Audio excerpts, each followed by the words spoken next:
Check the mic and make sure it sound right, boys.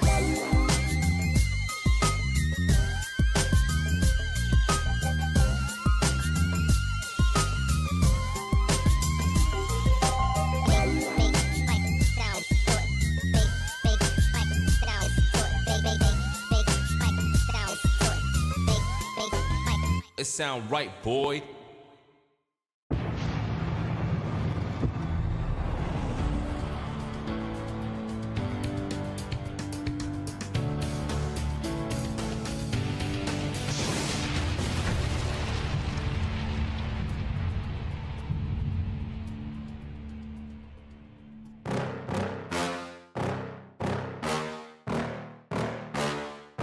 Yeah. Please tell me that I can't, that I won't, that I fail, that I'll never make it out, yeah. Please tell me all the bad, never good, fill my head full of every single doubt, yeah. Please say any negative thoughts, I pop off when I hear people say I cannot. I get off to the thought of proving everyone wrong, I won't stop to the top, so you better back off and get lost. I'ma stay loud, stay proud, never running out, never heading south. I'll be spreading out, call it word of mouth, can't put me down, I'll be getting loud. You can have it douse, not what I'm about, have your f***ing cloud, it be raining now. I keep making sound, go another round, I'm legend bound, can't stop me now.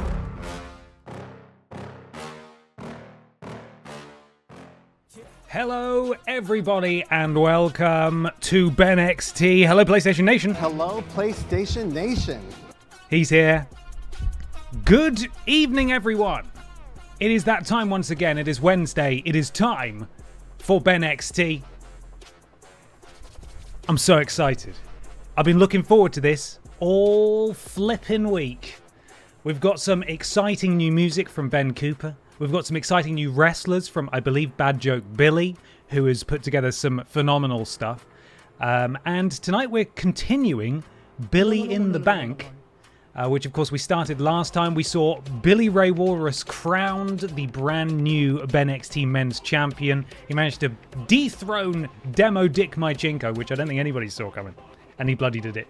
Tonight, you will be able to wager your channel points on who you think is going to win. In an exciting development, I have discovered a third-party plugin that allows the predictions to be displayed in real time on screen. So people watching the VOD or people watching live who aren't wagering their channel points will actually be able to see what's going on. I believe it technically only supports 2 outcomes in terms of what it can display. Now, I don't know what that means for predictions that involve 3 or more participants. It might just not work. How are you? How was your day? It was good, thanks. It's Wednesday night and you know what that means. It's peace time. Hope you are having an awesome day, my dude. I am, Steven. Thank you very much for the blips. I hope you're having a lovely day as well. Of course, earlier, I streamed with Peter Austin over on the Worst Games Ever Twitch channel. We played Metropolis Mania, a throwback to 2017. That VOD is now live.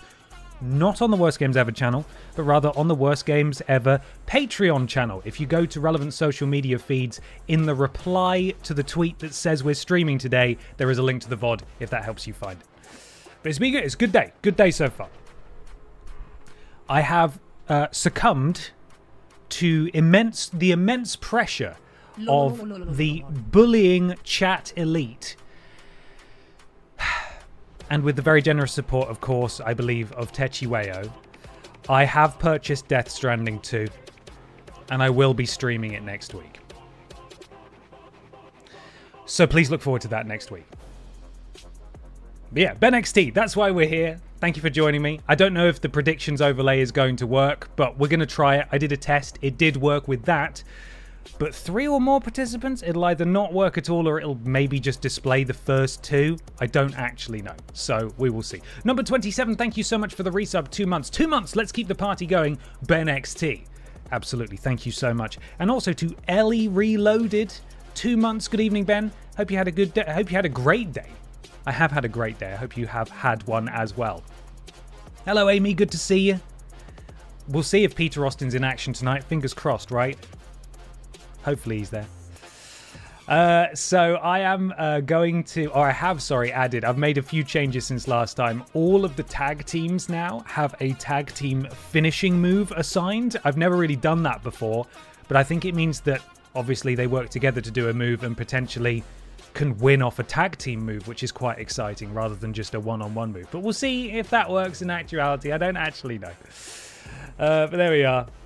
Yeah, so Death Stranding 2 coming next week, you fucking bastards. You absolute bastards. Jack, thank you so much for the resub as well. 2 months ahoy hoy, Ben. Hope all is grand. Really tired after work, so gonna cratch into the bed. But before I do so, just dropping by to do my resub. Tell me, what are the main sponsors of BENXT, lol? Well, thank you very much for asking. I think it says, I think that says Visual Concept, who of course are the developers of WWE 2K25, and Snickers. Snickers dissatisfies. I think I did that right. There we are. Thank you, Jack. Also, massive thank you to all of the lovely TripleJump Walrus Clan community for working together on that favourite moments of TripleJump video. It was so lovely. It was really, really nice to put faces to so many names. And it's all been retweeted and reposted from my personal accounts and the TripleJump official account as well. I logged in and did that there. Really lovely video. Thank you so much. You're all bloody lovely, you lot. All bloody lovely. I get to unlock a random emote. What does that mean? How about mega consume? Can I? No, I don't know if I can do that. It's confusing itself. We'll click off that window, Twitch. I don't know what it means. I don't bloody understand what the fuck that means, so we'll leave that. Worship the Walrus, thank you for gifting us up to Flower Pockets. Welcome, Amy, to the thickness. Glad to have you here. Thanks, everyone. Thank you, Worship the Walrus, as well. Okay, we should probably, we should probably crack on, shouldn't we? We probably should crack on. Crack on. Hey, Ben, I've been watching your Bloodborne streams yesterday. Oh, lovely. I hope you enjoyed them. Or are enjoying them. Oh, we got a new emote as well. Yeah, Pope Ben. I forgot quite how many silly photos there are of me on my phone, not just on the internet. So I thought, time for some new emotes. There's a new animated one pending approval as well, which is from the intro of Vidiots Prove It, where I throw a Pokeball at Peter Austin for the Pokémon streams. So much. A blessed day, absolutely. Okay, anyway, let's fucking stop talking, man. Right. We're over here now. And we've got some background music too, because I appreciate that browsing these menus isn't the most exciting when there's absolute silence. So, OG BENXT theme there, playing in the background.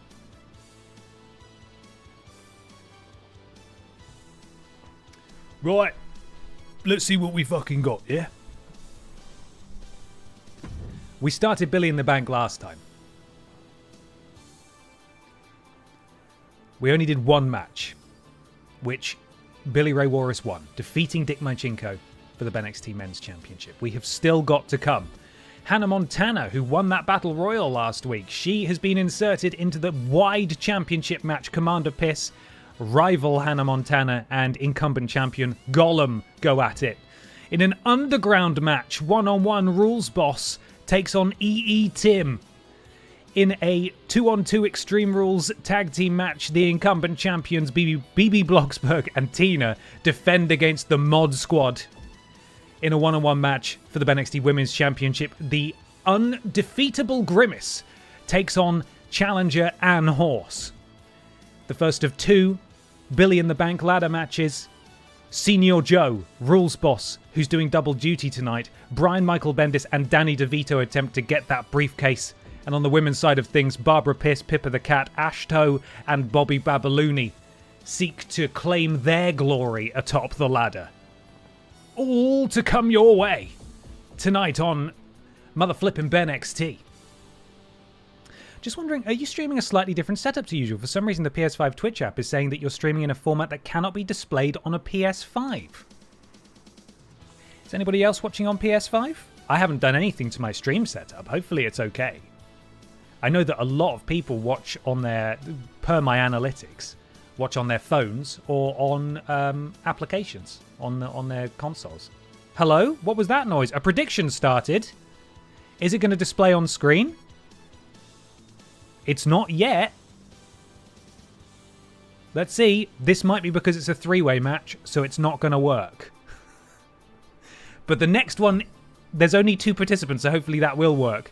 Predict now who's going to come out on top in the wide match, Babs, Hannah, or Gollum. Of course, remember, this is not Barbara Piss, this is Commander Piss. Legally different, not as good.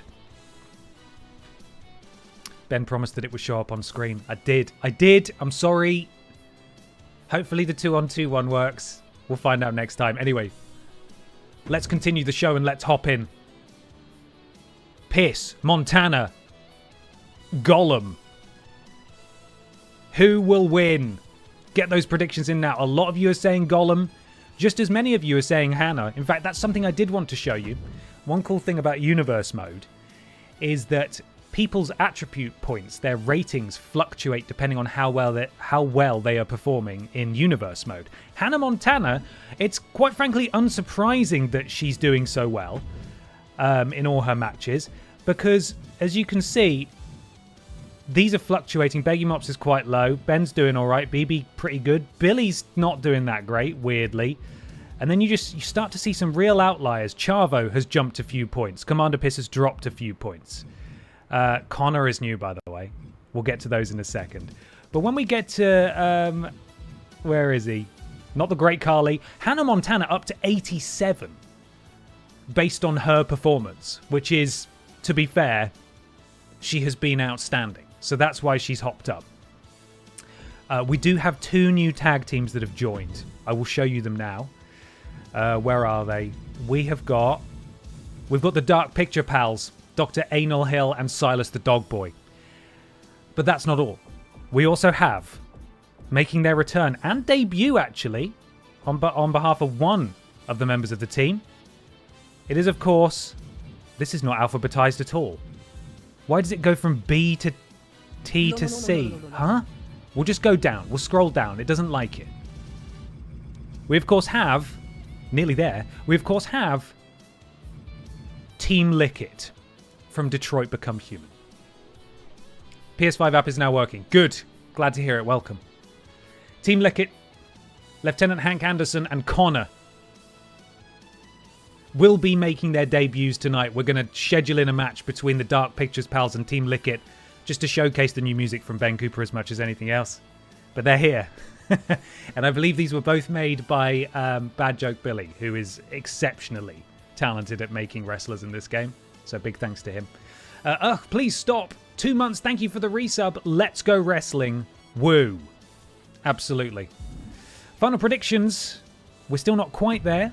Hannah has pulled ahead 15,000 channel points to 13,000 for Gollum and just 110 for Commander Piss. You'll be laughing on the other side of your face when Commander Piss wins. Here we go. First match is coming up right bloody now. As I stop this music and find the correct tunes that I need to queue up. There it is. Here we go, everybody. We're off.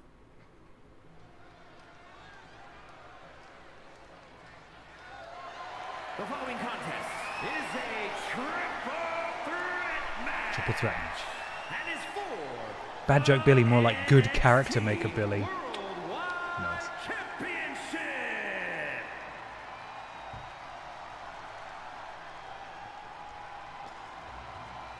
Again, we're looking at this lovely Billy in the Bank arena, custom made. Commander Piss, quite frankly, I don't know what she's done or who she's threatened to be inserted into this match, but I mean, she's in it. She, quite frankly, is literally just lost over and over again. Commander Piss, of course, will be in action tomorrow morning, 11 a.m. Mass Effect 2.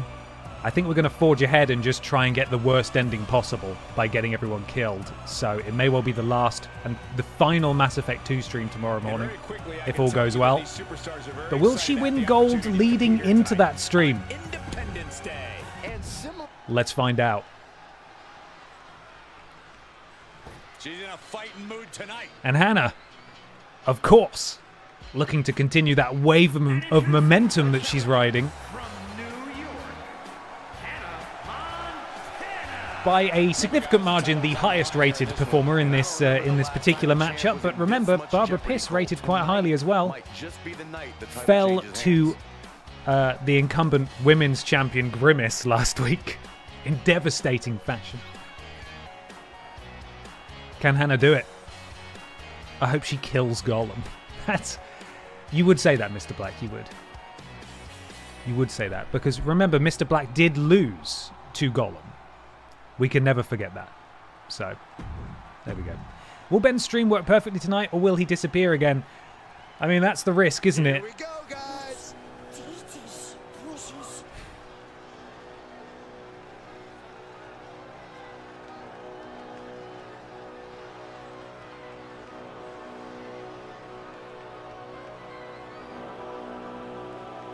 He's got an ominous entrance, hasn't he? Just waiting for the drop. There it is. My internet's been a bit weird the past few days. Don't know why. My very, very faithful and reliable mains adapter, through which I run my Ethernet cable, had a bit of a hiccup on Saturday and it hasn't really recovered. So I'm hoping we'll be alright tonight. It's had its one failure today. Fingers crossed it stays the course. And there he is. The BENXT Wide Champion. The champ comes into his title defense incredibly. It's Gollum. And with good reason, Cole. And will Gollum walk out champion? All to play for.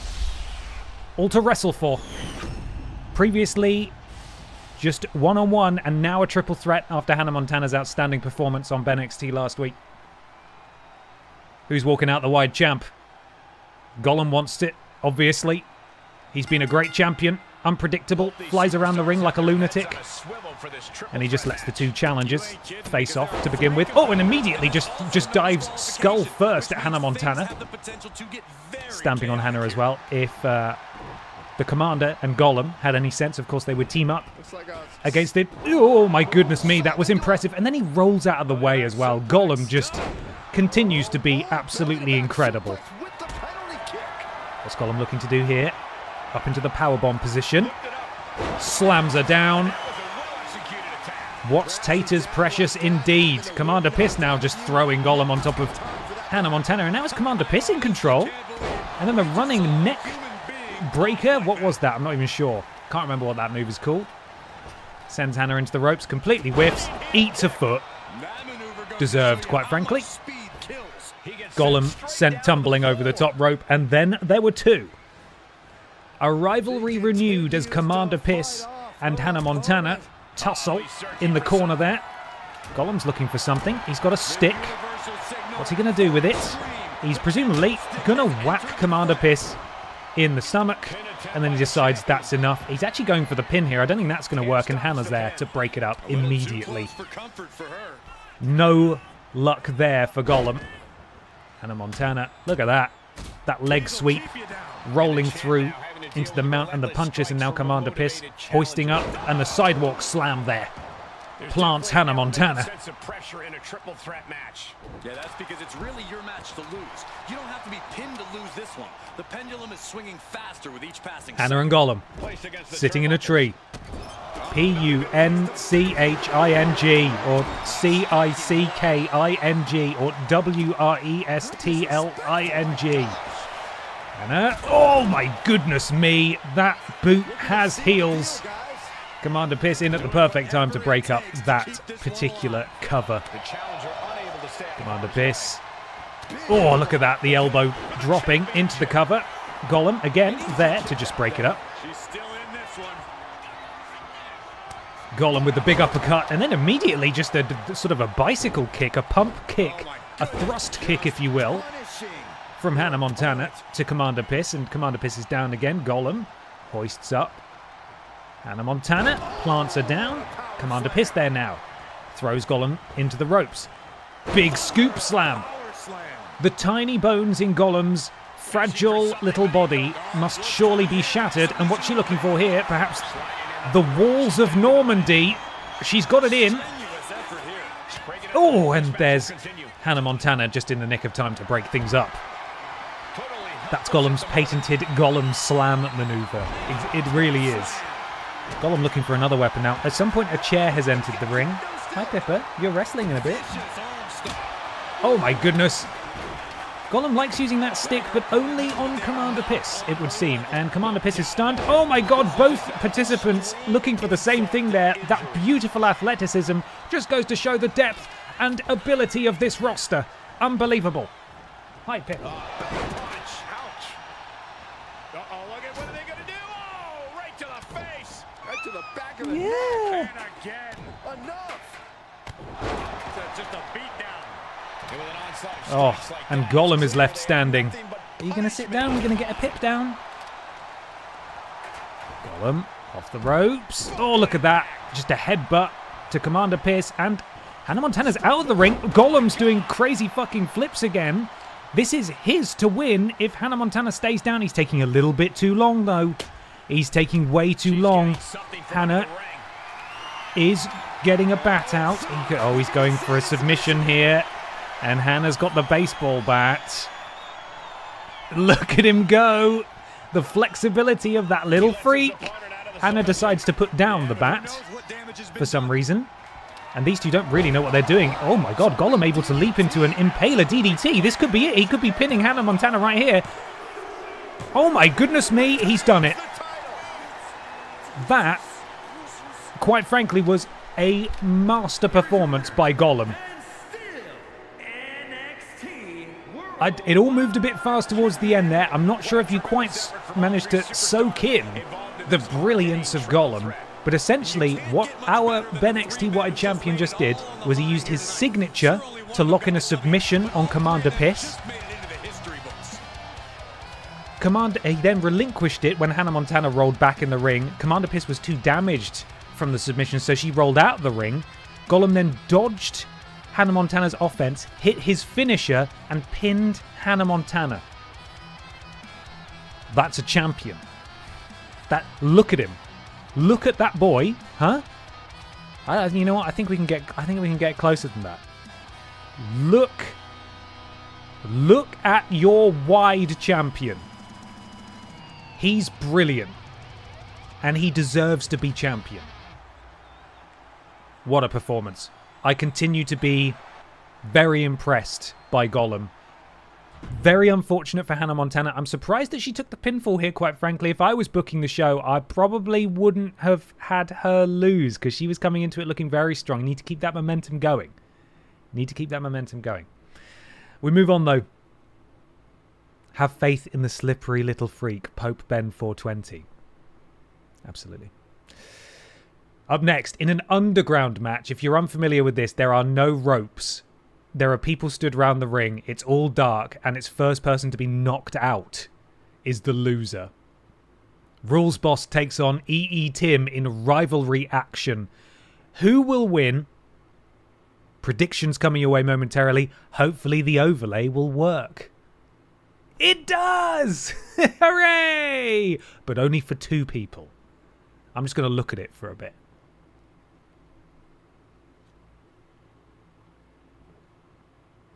Wow. This is great. Worth the wait, huh? There was an update from the person who made it 2 years ago saying, I'm working on adding up to 10 predictions, but no update.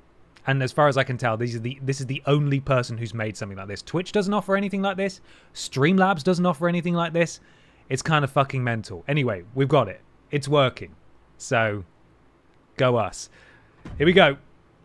Of course, this is a rivalry match. These two are in a rivalry currently. I think we should get entrances, even though it's an underground match. Who will win? Rules Boss, EE Tim. Wager those channel points right now. Slightly in favour of Rules Boss so far. Here we go.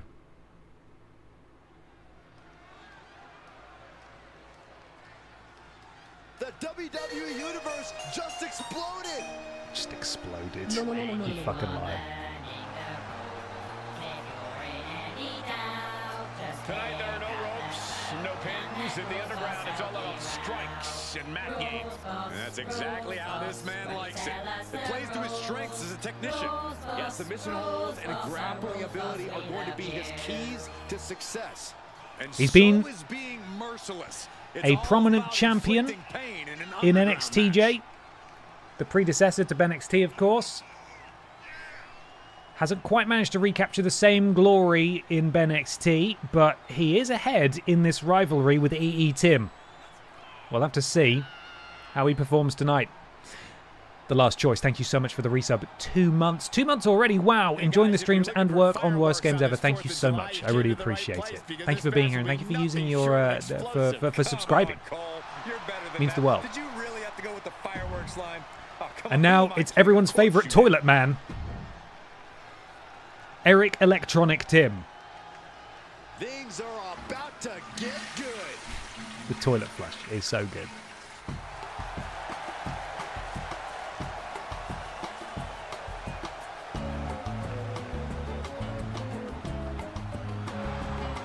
EE Tim, looking to clean up the competition tonight. The toilet emotes abound in the chat. Disco toilets. Yeah, he's able to throw his opponent with ease. Tough to compete with his power in the underground. Speaking of which, I should probably add a Disco Gary emote, shouldn't I? On the to-do list it goes.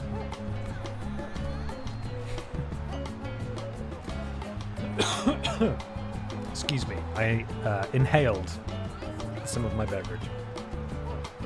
Right. It's time. This is an underground match. You see the people surrounding the ring. There is no escape. Here are the rules. A unique fight here at the underground. We're in the underground at Billy in the Bank. Tim, boss. The following is an underground match. Yeah. The only ways to win are by knockout or submission. Oh, the Pippa hair. First, from the internet, weighing in at 240 pounds. There's the boss. I tell you what, this game is visually quite nice anyway because of the lighting, but in this sort of reduced light that they've set up for the underground match, I think it looks especially good. Probably looks all compressed and horrible at home with you, but here we go. Rules Boss and Tim. Rules Boss standing drop kick, not a conventional maneuver in sort of a cage match. And immediately into the armbar. Oh my god, all the men are slapping EE Tim. That's not very nice. You can't do that. EE Tim able to roll out. Hurricane Rana takes him down. Nearly sends Rules Boss flying onto those bystanders, quite frankly. Tim now. Oh, careful, Rules Boss. No ropes there. What's EE Tim looking to do? Oh my god, he's fucking lobbed him out. He's absolutely tossed him off. I didn't think you could leave the ring, but it looks like it's possible. And then a huge splash to the outside. The benefits of there being no ropes, of course, means that you don't have to worry about pesky things like additional height. You can just jump straight off the side of it. Tim into an armbar of his own. Cross arm breaker, if you will. Locked in by EE Tim. Rules Boss this time able to escape. Oh my goodness, a right hand to the face of EE Tim has busted him open. Flash of red, of course, indicating that blood is now in this match. Even though EE Tim is wearing goggles and surgical equipment and everything, a knee strike to the face as well. That's not going to help things here for Tim. And yet another arm bar. You can't see because I'm in the way. And this is freaking Pippa out that I'm rotating. Okay, see you, Pippa. EE Tim now does have yellow arms. Damage done. And I think Rules Boss is busted open now. Both men busted open in this BENXT underground match. And a Samoan drop. They need to get this action back in the ring. But it's just absolute chaos, quite frankly. Jeremiah the Tadpole, thank you so much for the resub. 2 months. Slam. And a slam to you as Mel, my friend. EE Tim looking strong here. Rules Boss now has his signature. EE Tim very close to his signature. Slamming that knee into the outside. Remember, it's just a thin bit of padding and then it's concrete under there. You do not want these moves done to you on the outside. Get up, Rules Boss. He has. But EE Tim counters again. Rules Boss is stunned. EE Tim here should really get him back in the ring. What is Tim looking to do? What's he doing? Oh my god, look at that. The powerbomb into the sort of cutter. We're really getting to see another side of EE Tim in this match. Perhaps he's in his element. Doesn't really perform that well in a conventional wrestling match. But in an underground match, was just He's kicking malicious. ass. EE Tim, yeah, with the disrespectful boots to the face of Rules Boss, and now grabbing the back of the crown, and he's locked into sort of a chicken wing, sort of a crossface submission. Got this one locked in extra tight. Who is going to tap out? Manages to escape, and Tim is calling for it. He has a signature and a finisher. It's not looking good for the boss. What is Tim looking for here? Oh my goodness, that's sort of an inverted crossroads in a way. Rules Boss is in real trouble here. Tim going for another submission. Could Tim come out on top?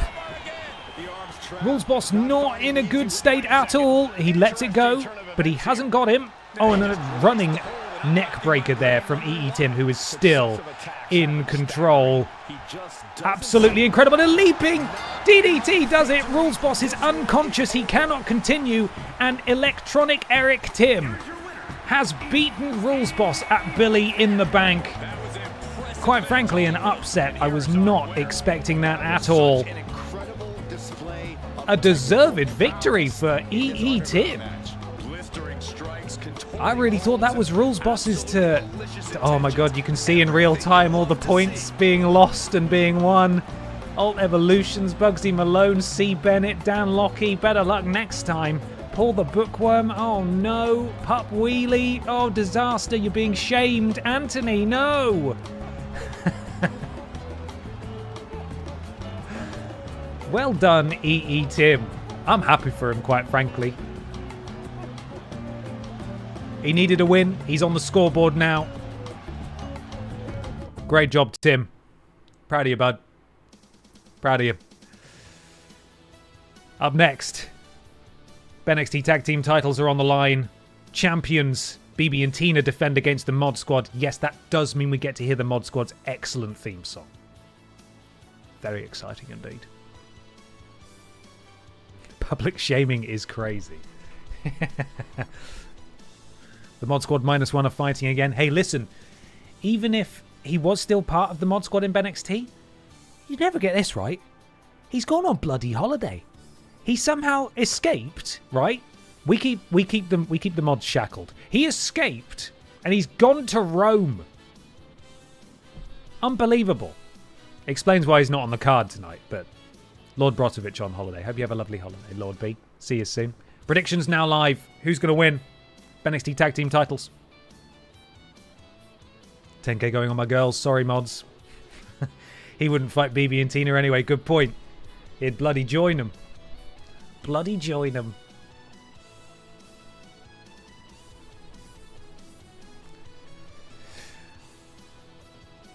Here we bloody go. He's just roaming around, recycling that joke from the other stream. Yeah, flipping. Very short prediction there. Don't worry, Trailing Badger. Round of applause to Trailing Badger, by the way. The man, the predictions man. Very much appreciated. Keeps things running smooth. It's time. BENXT Tag Team titles on the line.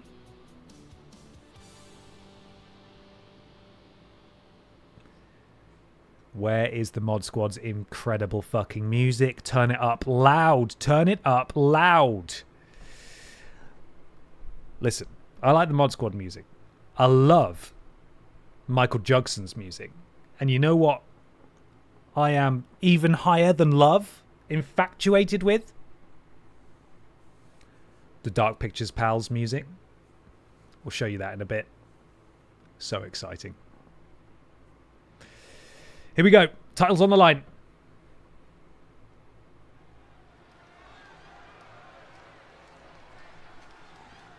They are ready for a fight.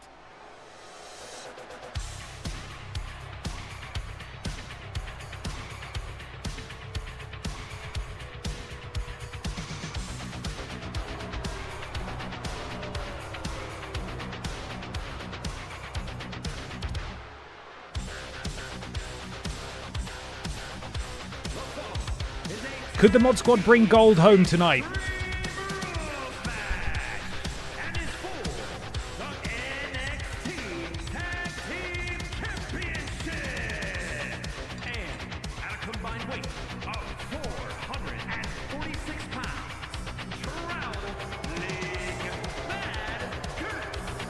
Troweling Bad Kurt. Mr. Black there, perfect. The B team, ready to go. Missing a member tonight, but it's all good. And here they come. The giggling and the horse sound effect. Here they are with their 6-hour-long entrance. Will we see them before the song ends? That's the question. Shouldn't they look more malnourished? I mean, that's a good point. Shackled as they are. We do give them protein powder 3 times a day. It fucking stinks then. Here are your champions. A rich lineage for the BENXT tag team titles, which is a very polite way of saying they literally will not stop being defended. So, of course, we've had multiple champions already. Triple H there for some reason. He's not part of the team, but whatever. It is what it is. Another championship on the line now. BENXT tag team titles. The challengers are coming in on top of their game, looking to ride momentum to those tag team There they are. championships. Jeans, cowboy boots, yee-haw. Triple H, but the H stands for horse, yes. Horsey, horsed, horsely. Whoa, a little bit of teleportation. Of course, this is an Extreme Rules match, which means weapons are allowed and all competitors are allowed in the ring at the same time. Which one is BB and which one is Tina? I think Tina is the one with the red hair. BB is blonde. BB with the sort of nail scrape to the back of Mr. Black, who... Oh, that's embarrassing, Mr. Black, isn't it? Oh, boy. Oh, my goodness me. There was some venom. Some venom on that dropkick from Troweling Badger as he attacks BB of BB and Tina. Tina also being destroyed here by Mr. Black off screen. No, a counter from Tina. I'm sort of watching what's going on in the background. It's kind of, oh my goodness me, an ascent on there as well, but Troweling Badger is there with some big right hands. Takes down Tina. BB there to back up her partner. A bit too late, admittedly. What's she looking to go for here? Just sort of garroting Troweling Badger on the top rope. Mr. Black, right hands to Tina and a scoop slam, and then BB's there off the ropes. What's she looking to do? A dropkick, basement dropkick to the temple. Takes down Mr. Black. Troweling Badger lurking on the outside, forearm to the spine. Tina leaving the ring at the top, perhaps looking to go for a weapon. Mr. Black says absolutely not. Oh, she got a bin as well. That's exciting. She can put the mod squad in there. Troweling Badger. Oh, a counter from BB. Sends Troweling Badger into the ring. And again, BB's having to bail out Tina there. Leg sweep. A bin is in play, and now a table is in play as well. Do I need to turn down the game slightly? I'm going to do it. Hopefully that's not too bad. Oh my goodness, I think there was just a sort of a backflip knee strike there that happened from BB. Tina and Badger in the ring. What's Troweling Badger looking to do here? Remarkable speed and agility from the archaeologist. Oh my goodness me, Doomsday Saito suplex on the edge, the sort of the metal underside of the table. BB there to break it up for her team. BB ducks behind. Oh my goodness! Slams the neck of Troweling Badger onto the underside of that table as well. Stamping on the chest of Badger. Tina. Oh, I think BB interrupted that, unfortunately, and now a ladder has been introduced. Of course, no reason to climb the ladder, but it is there as an offensive item. Shoulder breaker, perhaps, from Tina sends Mr. Black into the ropes. Ducks down behind. Look at the agility of BB. I think Troweling Badger just did a top rope move to BB. Sorry, I'm confusing the two. Tina is the one who's in the ring, being thrown into the corner and then tossed across the ring there. A table has been set up. This is not looking good for poor Tina. Put into position by Troweling Badger. Troweling Badger with dire intentions. What's he looking to do here? I think he's going to German suplex her. Oh, he's German suplexed the German directly through the table. That is insult to injury. Troweling Badger quickly into the cover. Could this be it? Could the mod squad... Oh, and a kick out by Tina. That was a perfect opportunity for the mod squad to get a victory here and become the new champions. Oh, and look at another German to the German. Channing Badger really does know how to rub it in. He did team with Lord Brotovich, of course, for many years. Learned from the master. Oh, and a sit-out powerbomb now to BB into the cover. Oh, and that was really close. Tina in there to break it up. Channing Badger really putting on a clinic here. Mr. Black now back in the ring. Probably thinking about losing to Gollum. Because he lost to Gollum. Lest we forget. Into the cover off that rope sort of throw there. I don't think that was going to work. Hello, Scarf of Jericho. Welcome. Oh! Channing Badger lob to the outside. Mr. Black now. Oh, and look at that. Sort of a stunner. Both members of the Mod Squad outside. BB rolls out to give chase. Channing Badger looking for a weapon. BB says, stop getting that table. Stop it. Oh, still somehow gets hit. Bit of video game jank there. Oh my goodness. Shoulder breaker directly into the ladder. Oh, Mr. Black intercepting Tina in dramatic fashion, just throwing his full body at her to take her out as she was clearing that announce table, potentially to be thrown through it. Oh my goodness me, it's all Mod Squad. BB is down into the cover. Could we see Mod Champions? Surely not. Oh, bloody hell, they've done it. The Mod Squad are your new tag team champions. BB and Tina have been defeated. They've bloody done it. It is a dark day in BENXT as the mods have captured gold. And somewhere in Italy, Lord Brotovich just felt the atmosphere change. You missed out, pal. You made a bad choice. Congratulations to the new BENXT Tag Team Champion. I think every single tag team in BENXT is going to hold these championships at some point. Well, that's the way it goes. Congrats to the mods. You bloody did it, didn't you? You lunatics. GY Goliath, Paradox, the Jacobite. I'm just naming and shaming all the people who betted the wrong way. Mod Squad were the underdogs, so big winnings on the Mod Squad side.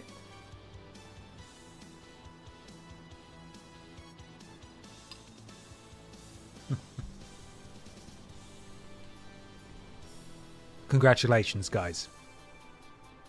You actually bloody did it. I'm going to move that down a little because those names go above the overlay a little bit and we can't have that. 10k on back-to-back match victories. Incredible. You're on fire. Next up, Ann Horse takes on the unbelievably powerful Grimace in one-on-one action for the BENXT Women's Championship. Could the Horse be the one to unseat the gigantic purple monster? Are you craving her McNuggies? Everybody seems to be these days, but nobody has quite been able to grasp them. BENXT Women's Championship on the line right now.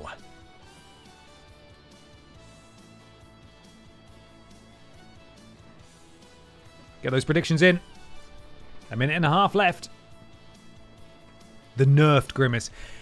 Hey, she was nerfed. I admit it. But we saw what she did to the legend Barbara Piss last week.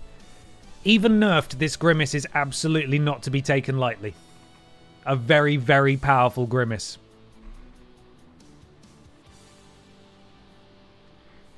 She is not to be taken lightly. Here we go. It's championship time once again.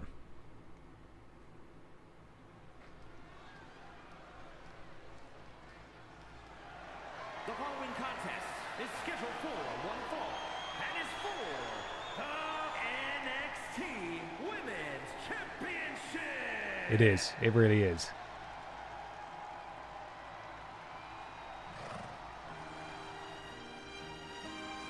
Have we heard Ann Horse's music yet? It's very Black Beauty. It's excellent, like all the other music. The championship is on the line here tonight. And in looking at the opposition, I can say that the champion will have quite the hill to climb in this one. It's really good. It's great.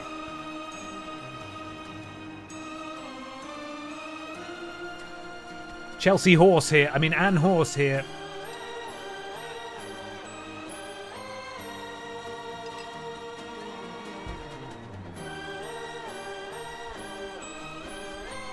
Horsey Green is better. I've heard it because I've listened to this album multiple times, but I don't think it's been on the stream yet. This is Ann Horse's debut then. How exciting! But she's got stiff competition again. Not quite sure how she's managed to wrangle a championship match having never performed, but you know, good for her. Grimace's music is equally excellent though. Let's get funky, everybody.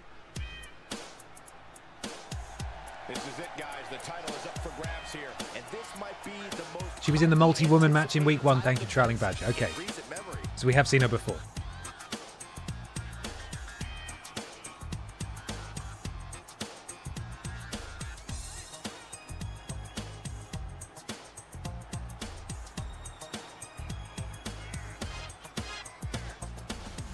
I'm surprised Mr. Black and Trailing Badger are still in chat, quite frankly. They should be out celebrating their title win. Team Redundant are coming for you. You best believe it. Oh, apparently we're spending Independence Day on BENXT. Happy Independence Day, everybody. From us.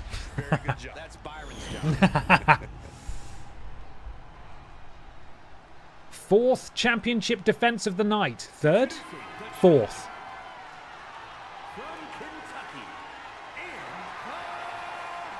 Independence Day. Thank you.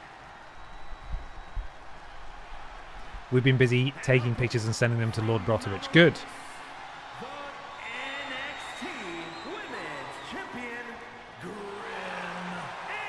It's Grim Ace. Here she is. A dominant champion. The most dominant champion, quite frankly, we've seen in BENXT, apart from maybe Gollum. I think Grimace has held it since she won it, though, and she's fended off very stiff competition so far. Could Ann Horse be the one to wrestle that gold from that purple shoulder? Let's see. Look at the size difference. Here we go with the title on the line. The stakes Ann Horse gets a lucky early strike in. Forearm to the spine. Grimace sent stumbling. Ann Horse wrenches back. Oh, backbreaker. That looked brutal. That's going to hurt especially hard if you're a bigger performer. Having to go down to that level and then have your back smashed across the knee and then a spinning back elbow as well. Ann Horse feeling cocky here. We've got some shadow boxing and a strike and then a punch. And Ann Horse, showstopper, and Grimace is stunned. This is an unbelievable early offense here from Ann Horse. Ann Horse getting a bit lost. Not really sure. Ann Horse, oh, there we go. Yeah, her AI has reset. Decides to just boot her in the face instead. A stamp to the foot of Grimace. Ann Horse climbs to the top rope. What is the horse looking to do here? Horses aren't meant to fly. She beckons Grimace to her feet. Ooh, and Grimace just says, nah. Just completely Samoa Joe's it. Will not be taking that crossbody. And now Grimace. Oh, look at that. The power of Grimace. Oh, and Horse able to spring straight back to her feet. I mean, trotters. Trotters? Hooves. That's what they have. Pigs have trotters. Takes down Grimace into the cover. Grimace kicks out. And Horse back in control. And Horse ducks under. Oh, backbreaker. Slams her down. Stomp to the midsection. What are we looking to do here? Oh, and some knees off the handspring into the cover. Surely this is not enough. Grimace, though, has taken some damage. And quite frankly, I applaud Ann Horse for her offense so far. I don't know what is happening with Grimace. Perhaps an off night so far.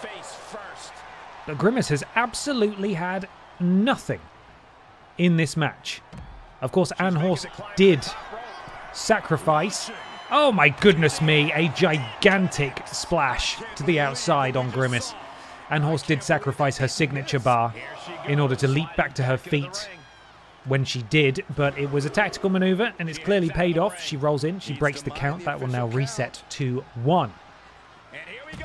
Grimace going to work on the leg. Stamp to the leg again. The count begins a new count of 10, of course, to get back into the ring. Grimace. Oh, sent bouncing off that announce table. Oh, and Ann Horse, I think, went for something there. Got a bit confused. Still has time. and slams the face of the champion off the announce table. Up to a count of 4 now. Grimace with the counter.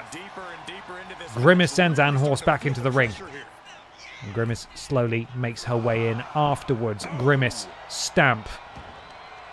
What's she looking to do here? Oh my goodness, a huge stomp to the tiny little brittle arm of Ann Horse, and then another stamp to the elbow. Grimace, massive splash in the middle of the ring. You do not want to let Grimace get rolling. Ann Horse back to her feet. Grimace now. Oh my goodness, what's she doing here? A huge Alabama slam to Ann Horse, who claws her way into the corner, just desperately trying to escape as Grimace wrenches back on that arm. And I hate to say it, but things are swinging back thoroughly in the champion's favor. Grimace. Oh, neck breaker. Sorry, back breaker even. That's not where the neck is on a horse. And again, a second one. And Ann Horse just pushed off the knee limply. Grimace, I think, looking for a signature here. She has it stored. Oh my goodness me, that is thunderous. Has Grimace got it in the bag here? I don't think Ann Horse is nearly damaged enough. And that's a kick out by Ann Horse. Grimace does have her finisher. Ann Horse still in this. Grimace cannot get caught in this finisher. What's she looking to go for? Into the powerbomb position. She spins around. She's won many matches like this. This could be it for Ann Horse. Grimace could be pulling it out of the bag once again, and she's bloody done it. I told you not to sleep on Grimace.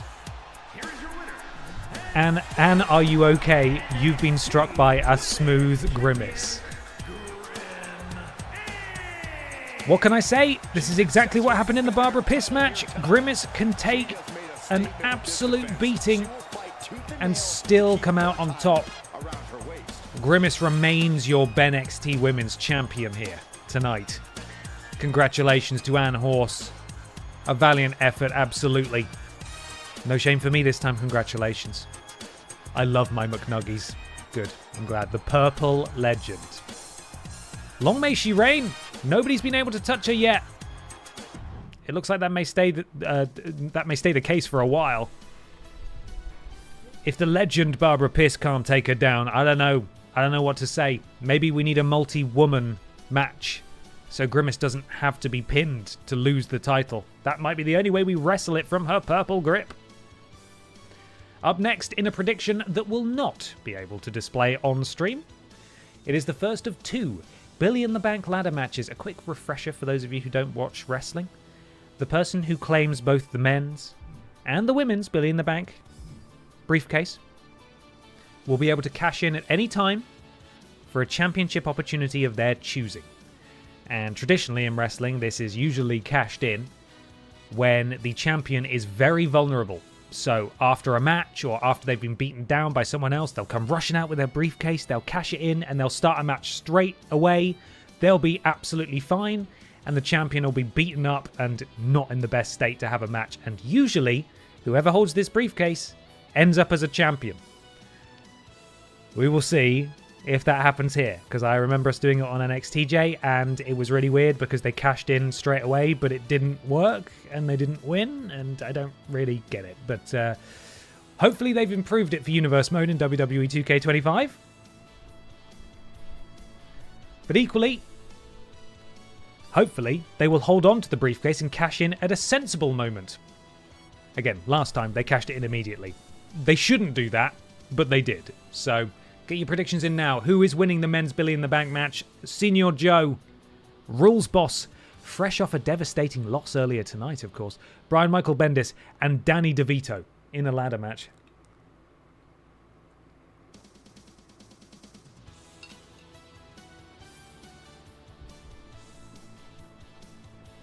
The trash man will take out the trash.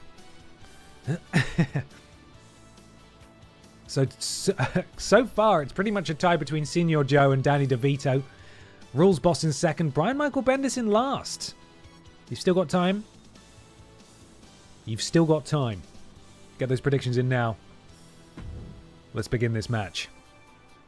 Will Rules Boss carry over the damage from the previous match? I don't know. I feel like we've had wrestlers do double duty before and it's not affected it in the slightest. They've been fine. Not really sure. Rules are rules, and I'm a rules boss guy. T-shirt of I'm a rules boss guy when. Okay, here we go, everybody. This might be the debut of Senior Joe as well, actually. First time we've seen him. Probably the second. I'm just forgetting, aren't I? And here he comes.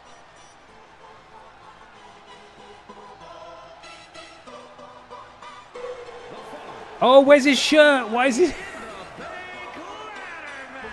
Why is there always a weird glitch? He's not wearing his shirt, but his shirt, his shirt design is on his tummy for some reason. For God's sake, Joe.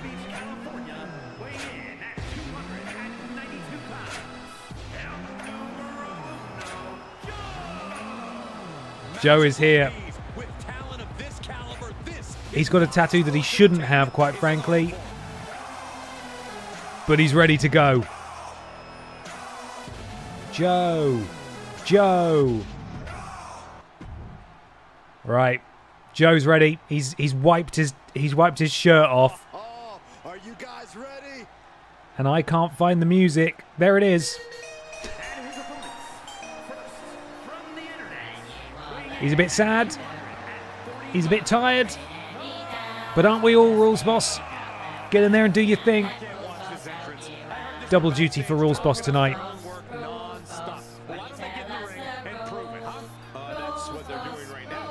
Is that arm legal?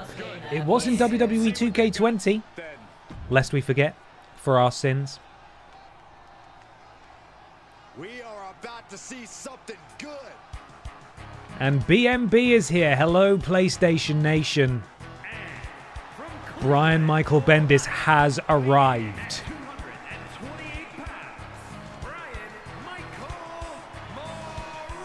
Now, a reminder before you see Danny DeVito, of course, his entrance has him with no hair, no clothing, no eyebrows, nothing. This is him from the episode of Always Sunny in Philadelphia where he wants to be clean and pure and he shaves off everything and covers himself in hand gel. Also, I believe it'll be your first chance hearing Ben Cooper's amazing It's Always Sunny in Philadelphia sort of motif music. I think you'll agree it's very good. Oh no, he's got his full clothing on today. Now this is a superstar who can breathe new life into this crowd. They were already alive, Cole. I don't know how this superstar's going to do anything to change that into being more alive. Yeah, Corey, but the fearless and daring behavior we see from this superstar brings the WWE Universe to an entirely new level. Danny's ready. We haven't seen him for a while. You went to take a sip and I genuinely thought you'd cracked out a melodeon. Could Danny win the briefcase tonight? Joe is ready. Boss is ready. Brian Microbrunders is ready. And Danny DeVito is ready. Here we go. You see that briefcase hanging above the ring? That is what they're going for here. Joe immediately showing off his wrestling prowess. Samoa Joe, one of the absolute goats. Should have been a world champion in WWE. Disgusting he wasn't, but that's by the by. Joe sends Rules Boss to the outside, and BMB now showing off his athleticism. Look at that, spinning around just like his most famous creation, Miles Morales. Oh, and a huge German suplex from the European superstar to Brian Michael Bendis. Rules Boss turning his attention to that metal arm of Samoa Joe. Probably not the best idea, although it probably unscrews. If you twist it around enough times, it might just pop off. BMB takes down Danny DeVito. BMB staying on mission. Retrieving the ladder, which he now slides into the ring. Hops over. Oh, and immediately gets clocked by that metallic arm. Oh, and Joe's been caught by that. Springboard. Sort of rolling Hurricane Runner for a second time. That's kind of embarrassing, isn't it? BMB going up top now. Oh my goodness, and Samoa Joe just drapes over that ladder. I forgot, did they explain in 2K20 what happened to his arm? I've played through the game 3 times and I can't remember why he ended up with a metallic arm in 2K20. BNB quickly running up the ladder. He's touching it, but Joe pushes the ladder directly into Rules Boss's face. Rules Boss unfazed, presumably on a lot of painkillers after his match earlier tonight. I don't know why Rules Boss seemingly forgetting the rules and climbing the ladder on the outside. There is no briefcase there. Joe also did an impressive top rope maneuver to Brian Michael Bendis. Danny DeVito slides a second ladder into the ring. Danny on his own in there at the moment. Rules Boss running around with a kendo stick. I think he's going after Joe. Gets him, but Joe no-sells it. And now Danny's all alone in the ring. He's touching the briefcase. Rules Boss, everybody realizing, oh shit, Danny DeVito's alone at the top of the ladder. And that is a huge height to fall for Danny DeVito, who just tumbles to the ground from about 10 feet in the air. That is not good. BNB takes out Rules Boss with a ladder and then decides, you know what, actually I don't want it. I'm going to put it down. I'm going to go fight Samoa Joe again. Rules Boss grabs BNB, who's trying to escape from the ring. Marches over to... What's he trying to do with him? BNB managed to slip out and take out the leg of Rules Boss. When you're forgetting the rules, when you are full of doubt, just pick up the phone and let Rules Boss help you out. Absolutely. Rules Boss now, that is a picture perfect ladder setup. Climbs it. Joe is right there though. I don't think anyone has had a chance to actually have a go at this mini game yet, which again we are not privy to as it is happening for the participants and not us. Oh, and a massive clothesline takes out Rules Boss, that metallic arm no less. Knee drop over the back of the crown of Rules Boss. And Danny DeVito and BNB going at it on the outside. The receding hairlines are battling. Who's just been busted open? I think Rules Boss has been busted open for a second time tonight. That is not good. That will scar. I think BNB was trying to stop Danny DeVito from getting back in the ring, but he failed. And Joe... I think everyone's getting a bit confused about what they want to do. BNB wandering around. He's taking ages. Samoa Joe's hanging. He's dangling from the briefcase. BNB, impressive power. And that's a sort of an electric chair drop there to Samoa Joe. Joe had the best opportunity of anyone so far in this match to gain glory by grabbing that briefcase, and he was not able to do it. Joe, again, with the ladder, sets it up. A little off-center, but I think he could still possibly do it. Joe climbs up, grabs the briefcase again. Everybody back in the ring. Everybody's spidey senses tingling, especially Brian Michael Bendis's, who sends Samoa Joe crashing to the mat. And what is Rules Boss doing to Danny, just hanging him up there over the top rope? Used 39. Thank you so much for the resub. 2 months. I really appreciate it. Hope you're having a lovely day. Oh, and a low blow from Danny DeVito to Rules Boss. That is, in fact, absolutely against the rules.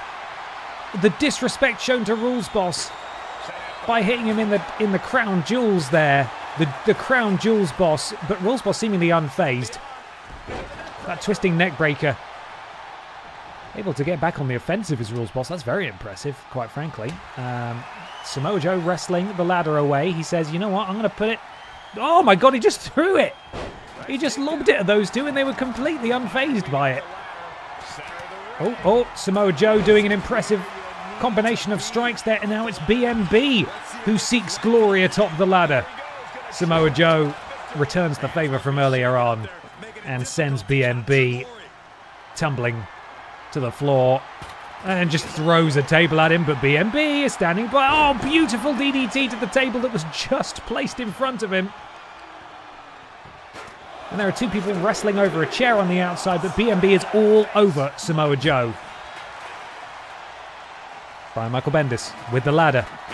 Puts it in the middle of the ring. He's identified that Samoa Joe is back to his feet. Samoa Joe able to get it off immediately into the coquina clutch here. Of course, he will not win if he manages to make BNB tap out, but he could really do some damage here. Every single member of this matchup, you can see if I move out of the way, has taken an absolute beating, including Danny DeVito, whose HUD I am hiding. And that was a beautiful I think, sort of a fisherman buster from Rules Boss to Danny DeVito on the outside, and Samoa Joe just cleaning the clock of Brian Michael Bendis. Now would be a brilliant time to climb the ladder, but he's taken too long. BMB, however, sees an opportunity. Danny's spider senses tingling, and he's there to stop him. Unfortunately, BMB just too knackered, too beaten up to climb that ladder quickly. Samoa Joe sends Danny into the corner. I don't know what Rules Boss is thinking on the outside.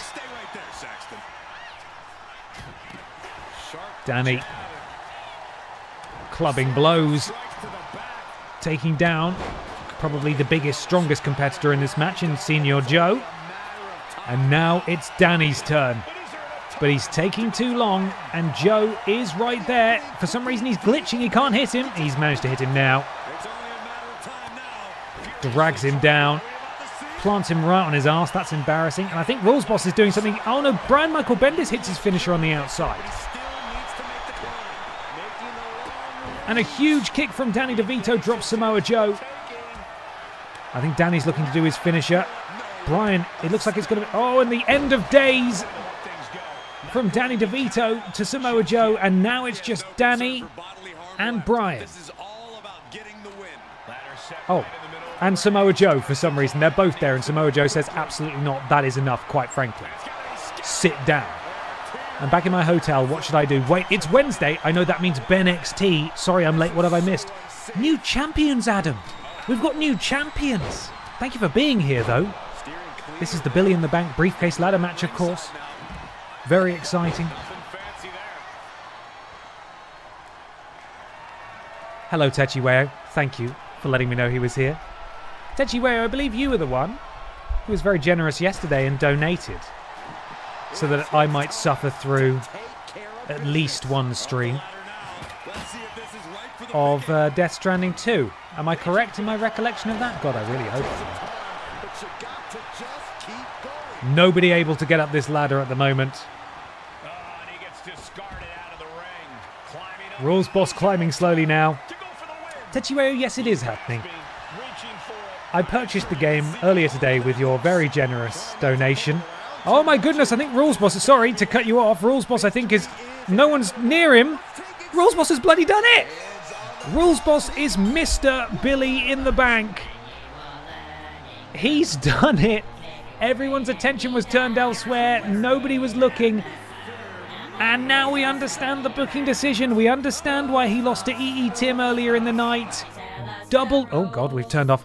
Double duty Rules Boss has won Billy in the Bank after losing to EE Tim earlier on. Wow.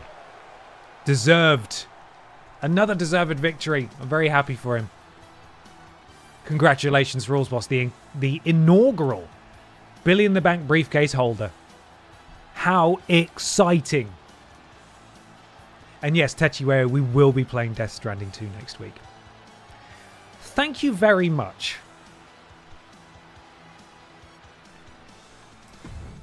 I was making a very, very, very cursed camera overlay earlier on. Oh, bloody hell! For all the awesome top 10 videos, etc. over the years, Big Dong.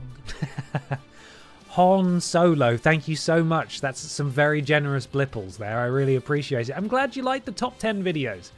A phenomenal team effort from literally everyone at TripleJump. Everyone was involved in the creation of those, so thank you. Thank you very much.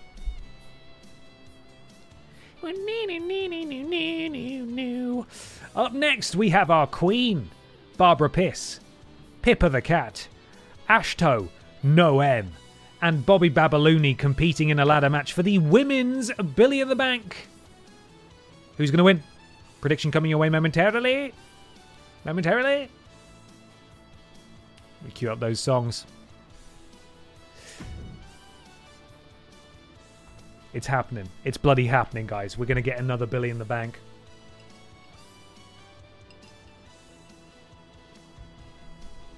Predictions away. Who will win? Hi, Evelyn. It's Bobby Babalooni. So Ashton is no longer evil? To be honest, that was just a personal choice because I kept looking for Ashton to be able to customize and change stats and so on, and not being able to find her and forgetting that she was called Evil Ashton. So I decided she's Ashto. And that way I can find her. And you know, she's got the no N. So, there we are. Decision was made. Here we go, everybody. Get those salutes in the sky. Our queen is coming. Fresh off a devastating women's championship loss last week.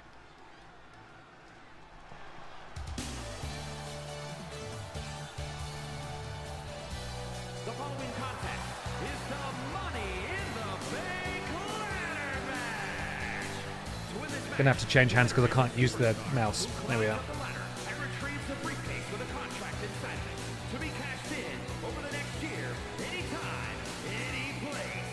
Make your way to the ring from Newcastle upon Tyne, England. Funky Al here. And guys, She's here. This looks to be a match with major implications here in WWE. Could change the entire She's here. landscape here. Is this the stepping stone Barbara needs to get back on the gold train? She has some stiff competition tonight, though. Of course, the resident feline in this household is, of course, also here. And her opponents, first, from Newcastle upon Tyne, England, Piper the Champ. This superstar's lot of confidence. Pippa also looking for a victory, not been successful so far, but she is hyped. She's on the nip. Just respect. Oh, Drug test that cat. She is on the nip.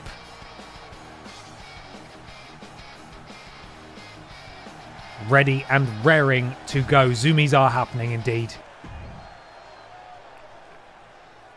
Fourth member of this match now, who we haven't seen an awful lot of so far.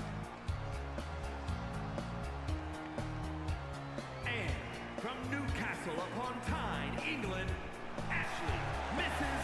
Hunter Matthews. Already so confident on Ashton, the Mrs. Hunter. confidence, Saxon. That is all. Weirdly, no option for MILF in the computer voiceover. Which title belt is that? She's of course the inflatable champion.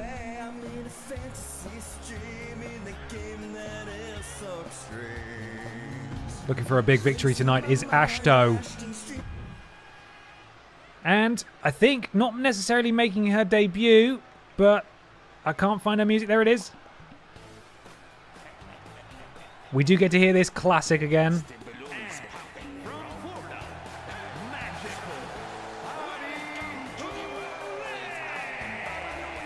matchup like this, it's one that the locker room has wanted to see. It's one that the WWE Universe has wanted to see. It's one that I've been waiting to see. And it's about to go down.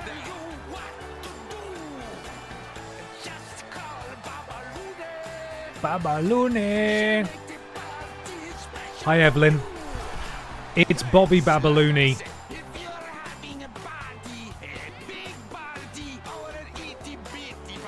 I haven't listened to this in so long. Just to give people a background who aren't familiar with Bobby Babaluni, she's a real woman who is a kid's birthday party entertainer, and she does balloon animals. And this is a song that is on her website. It's the Bobby Babaluni song, and it's amazing.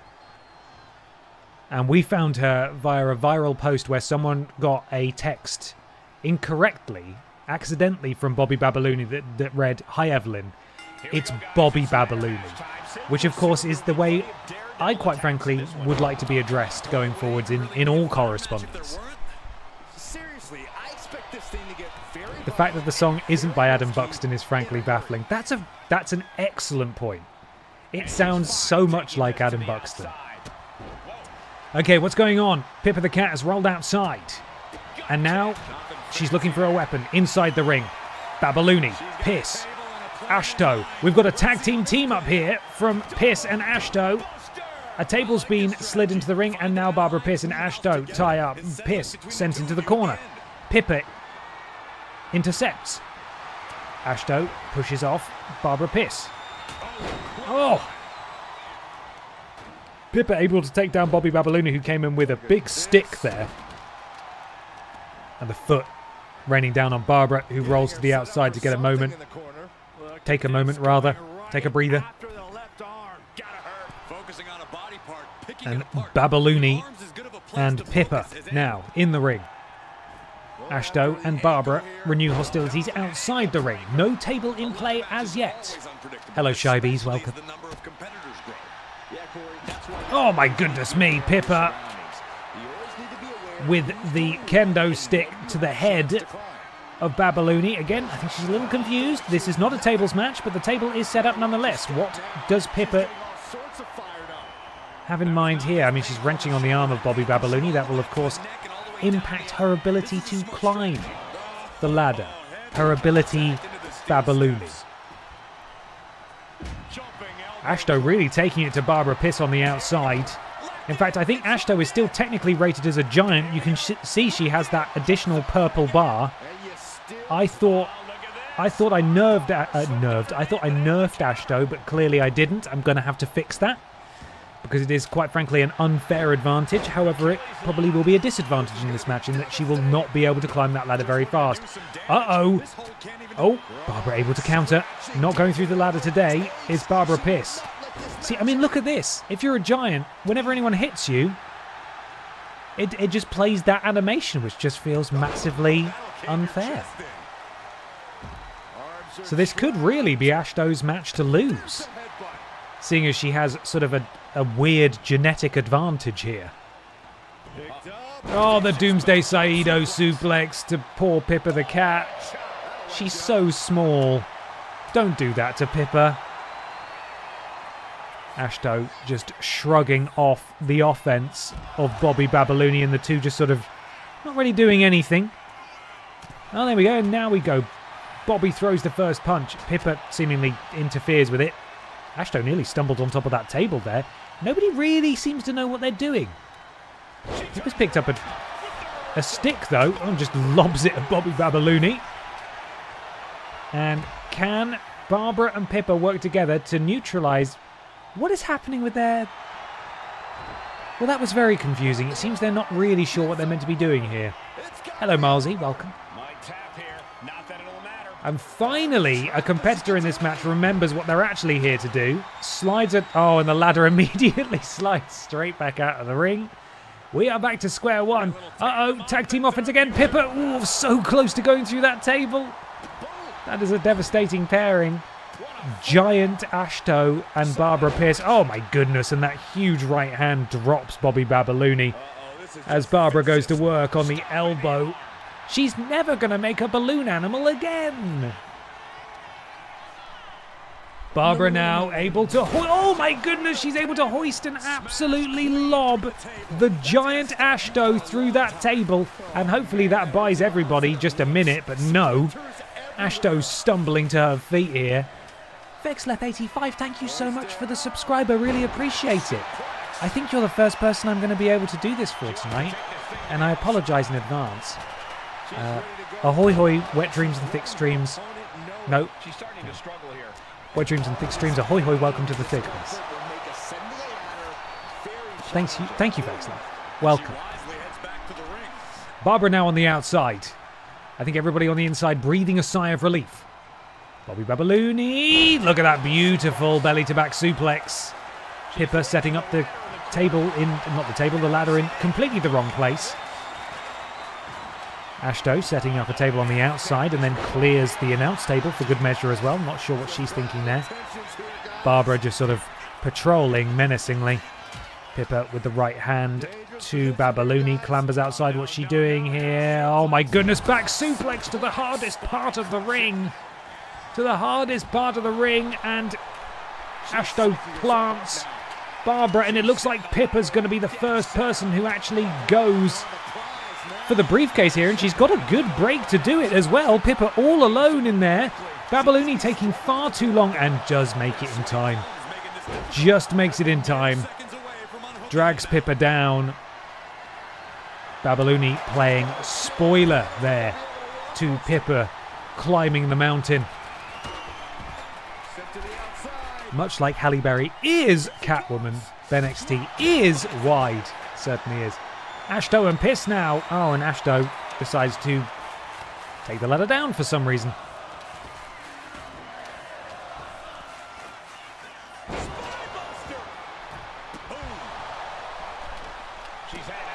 I sent Mrs. Used a screenshot of Pippa in the ring, and she told me that I'm now required to make our dog in the game.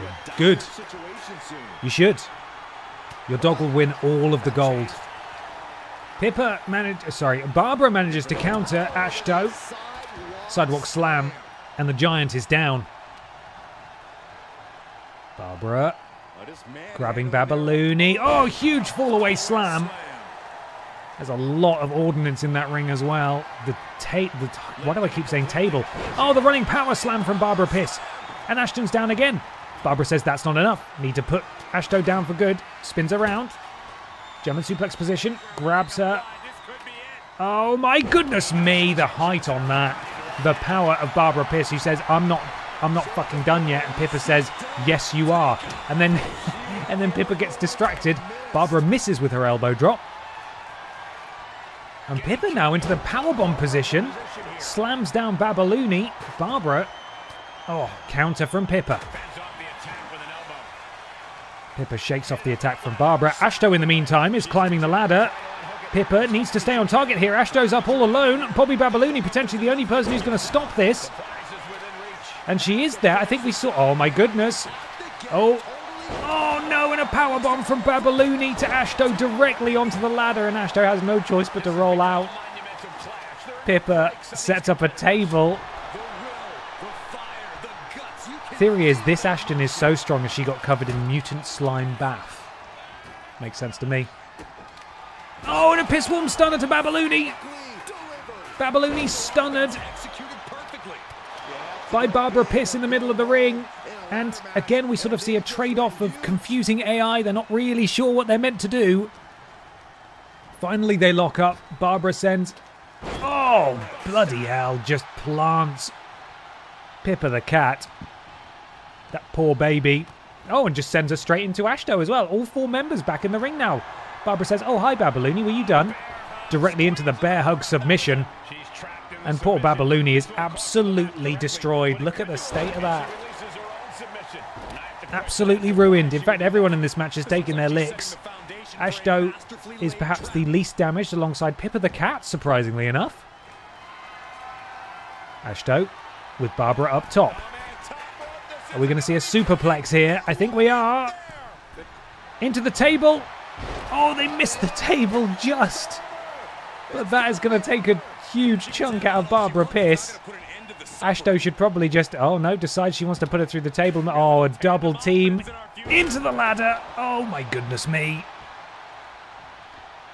And Barbara now completely out of it as Pippa wrenches back on the arm of Ashto. The ladder is not set up. It appears that these competitors simply do not want to win this match. They do not want to do it. Barbara, oh my goodness, poor Babaluni. She just came back into the ring and she eats a second pissworm stunner straight back out again. And then there were three tag team double choke slam from Barbara and Pippa. And again, they do their little shuffle dance. They are very confused indeed. And what's Barbara looking to do now? Let's go of her. And they're just shuffling again. Someone needs to set that ladder up. My controller is turned off because they're still going. And what we're looking at here? Suplex. Oh, look at the power of Barbara Pierce. She might end up putting her through the bloody... Oh no, just a full 360. I was going to say she might put her through the table accidentally. Doesn't quite do it. Pippa there immediately. Oh, and a counter from Barbara Pierce. Pippa just a bit too small. Bobby may be looking to get some revenge here. But she misses. Oh, look at that huge spinning Uranagi. Oh, Bobby Babaluni shatters the kendo stick over the forehead of Barbara Pierce. Babaluni lifts Ashto to her feet. What's she looking to do here? Oh, and she puts Ashto through the table. And now what's she looking to do? She runs to the top rope. We could be seeing a finisher here from Bobby Babaluni. Bobby. Oh, she misses. Oh, that is devastating. Ashto, I mean, just immediately spots Pippa sliding into the ring. Decides absolutely fucking not. Plants Pippa. Oh, and Ashto with a Uranagi of her own. What's Pippa looking to do? Oh no, Ashton takes out the baby with the chair. Two competitors in the ring, stunned. If a ladder was set up, this would be a great time for them to climb the ladder. And now Barbara Piss slides back into the ring with a chair of her own. Ashton choking the life out of Pippa, immediately counters. Oh, and look at that, sort of a falcon arrow there to Barbara Pierce. Ashton is just destroying everyone in this match, but Bobby Babaluni now with the running power slam to Ashton. That is unexpected. Someone needs to get this, and now it's... Oh, if Pippa threw her out of the ring. Oh, she's taking too long. If Pippa threw Bobby Babaluni out of the ring there and she set up the ladder, she could have been all alone, and I think now she's finally going to do it. Someone needs to get this ladder set up. And it's finally done. Barbara Piss brings in a second ladder for good measure, and Pippa quickly to the top. Oh, and now everyone's back in the ring, although Ashton taking... Oh no, everyone's distracted. Is Pippa going to do this while everyone's turned their back? Could this be Pippa's big moment? It's Pippa's big moment. Pippa's done it. Pippa the Cat has $1 billion in the bank. Pippa the Cat has claimed the briefcase, and Pippa the Cat has a championship match of her choice. She's done it. Pippa's finally got a win, and what a fucking win. It's an instant classic, and we could be seeing the makings of a brand new star here on BENXT as Pippa the Cat claims the briefcase. Pippa is Miss Billy in the Bank. Bloody hell. I was sort of concerned that that match might actually never end, so, you know, I'm glad that we got there.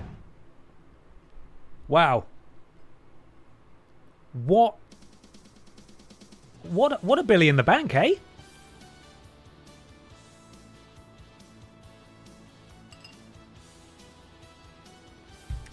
Babs was too busy AI glitch dancing. Fuck's sake, Babs. That was a great event. Billy Ray Rorus, new BENXT Men's Champion. Gollum retains. EE Tim, in a coming out match of sorts, beats Rules Boss.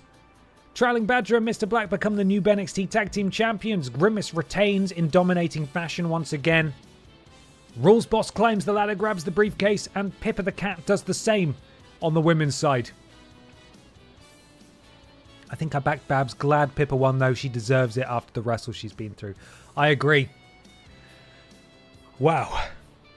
Where does this leave us next show? What on earth can we expect? We've got Chavo Guerrero and Senor Joe in one-on-one action. Scandal Penguin takes on Peter Austin. The Winkler, Hannah Montana and Nathan Cake in triple threat action. And in the main event, for fuck's sake, it's the BENXT Tag Team Championship again is up for grabs. Los Pokémonos challenge, Trailing Badger and Mr. Black. We cannot have this title change hands again. I actually am going to add another match. How can I do that? Am I able to do that? You know what? I might make a call here. I'm sorry, I'm going to do it. We cannot have this title defended again. I'm going to change this because I don't think I can add another match. I think BENXT is limited to 4 matches a week because that's how I set it up.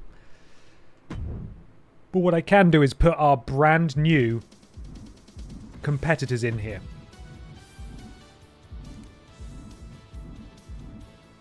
We can put in Team Lickit versus the Dark Picture Pals. So we need Connor. Where is he? He's got 2 attires, of course. Excellent. Sure, whatever. And Lieutenant Hank Anderson, naturally. Against Dark Pictures Pals. Who we got? We got Silas the Dog Boy. What a ridiculous thing to say aloud. Silas the Dog Boy. No manager. Just no manager. How do I remove a manager? Okay, there we are. Confirm. And Dr. Anal Hill, of course. No championship match. So that will be our main event. We get to see our new BENXT tag team competitors, and we get to hear their music, and I'm really excited to share that with you, so we'll save that. A last-minute match cancellation. What is this? Monday Night Raw 2019? Did Mod Squad just get redacted off the card? Damn. They'll get their moment. In fact, quite frankly, the Mod Squad have had plenty of moments. But we seem to be defending this tag title every week, and I don't know how to stop it. We reduced the match frequency last time, and it didn't do a bloody thing. Right, we need to go back. We do actually need to customize Ashton. She needs to stop being a giant. I don't know why she's still a giant. So we'll quickly do that. And then I actually do need to make a visit to EE Tim. So I'll go and do that. Fighting style. Oh, okay, technician. Great. So weight class. So why is she a giant? I don't understand. Oh, this game does weird things sometimes where you'll make changes in here and you'll save it for universe mode, but it won't actually save. It won't actually update in universe mode. So I'm hoping now, because I've made a slight change, it will actually save. This is what I have to do off stream, by the way. I change an attire. I save it. I go in. The attire's not been updated, or someone comes out naked. It doesn't make any fucking sense at all. I was playing The Quarry over the weekend. Oh, amazing. Did you enjoy it? I really liked The Quarry. I mean, I'm a sucker for supermassive games in general, to be honest, so I'm easy to impress. Edit Superstar. Get your fucking shirt on, man. Attire. Yeah, see, look, he's wearing a fucking shirt there. Why has it done that? This bastard game. Look, and now it's off. It was on in the... Oh. It was on in the fucking preview. The WWE 2K25 experience in a nutshell. Oh, I'm sorry. Is your shirt not showing up? Well, if you want to double check that works, it's going to crash the game. Wankers. I will take this opportunity, by the way, to plug what I plugged yesterday. EE Tim will be doing the same momentarily. I now have a TikTok and an Instagram. I know. Before you say it, I know. I don't feel good about it. But I understand that if you're a streamer, it's necessary to share clips and Twitch highlights.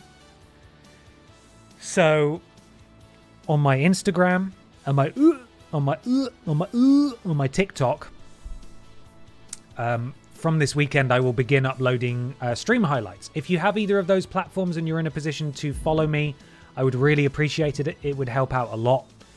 The details of those accounts will be coming your way momentarily via EE Tim. But it is just confused_dude IG and confused_dude TT, depending on platform. So, yeah, please, God, have mercy on my soul. And thank you in advance if you're able to follow. I would... you can't say TT on stream. Oh, I did it again. Shit. I mean, fuck. Oh, God. Senior Joe, can we have a look at that shirt, son? Where are you? Let's get a shirt on you, son. If this crashes again, we're just gonna have to accept that he doesn't wear a top to the ring and he just has Samoa Joe on his tummy. You ready? Oh, God. Okay. Samoa Joe wears body paint to the ring. That's just how it is. That's just what happens. Ben, you can live stream on TikTok too. Don't. How dare you? Don't. Why would you say that to me?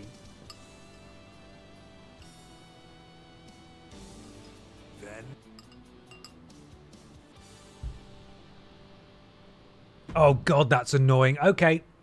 Well, the game doesn't like Senior Joe. He's too powerful. So, no, fuck off. I'm not downloading the basketball players. I hope no one downloads the basket. Just like 2K24, I hope no one downloaded the Pat McAfee and Friends pack. Ugh. Give us more actual wrestlers, for fuck's sake.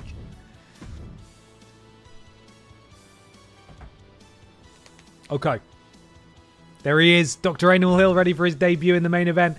I am going to go visit EE Tim. I will be right back. It's pee time.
One day we'll have Confused Dude OF. For God's sake. How dare you? That will not happen. Or will it? Hi, Ben Potter here. Welcome to my TikTok stream. Disgusting. Absolutely disgusting. The disrespect. It's just pictures of Senior Joe and his painted belly. Hey, you know I said I was going to stream Death Stranding 2 next week? Do you guys want to see a little spoiler? I've got to mute the music. Where is it? I've lost it. Okay, here we go. Just a tiny, tiny, tiny little tease. This is Behold My Grim Work.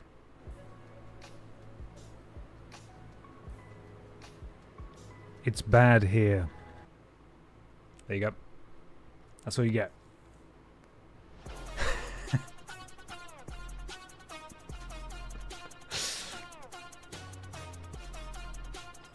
Yep. I warned you. I warned you. This is what you fucking get. Never do that again.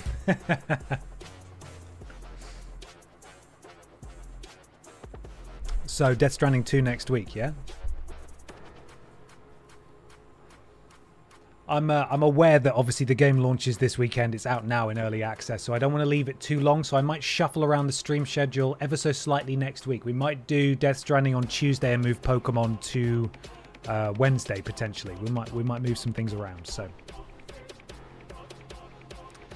I hate Stranding and beaches. I didn't want this. Yeah, thank you Techi Weo for making this happen. If you want to blame anyone, he's in the chat. You get him. Fucking get him. Right, let's go back to it. Okay. Up next.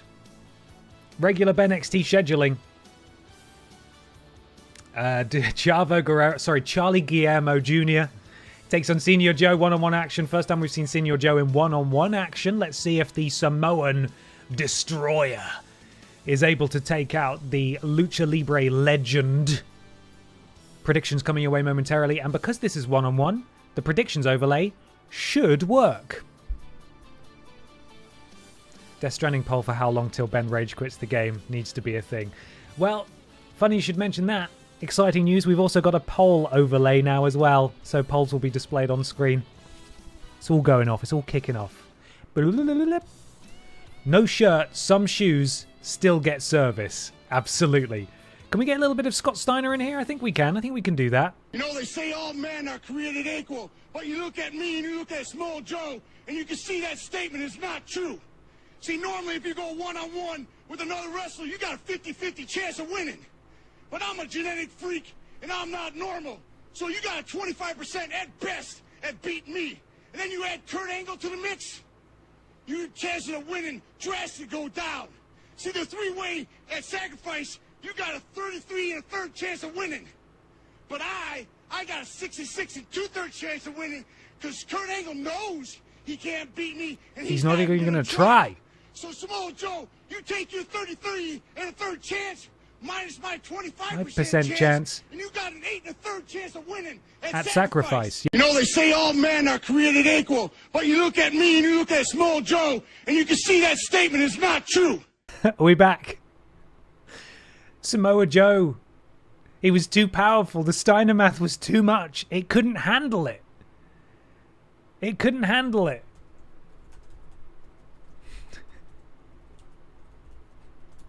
Refresh, everybody. Refresh.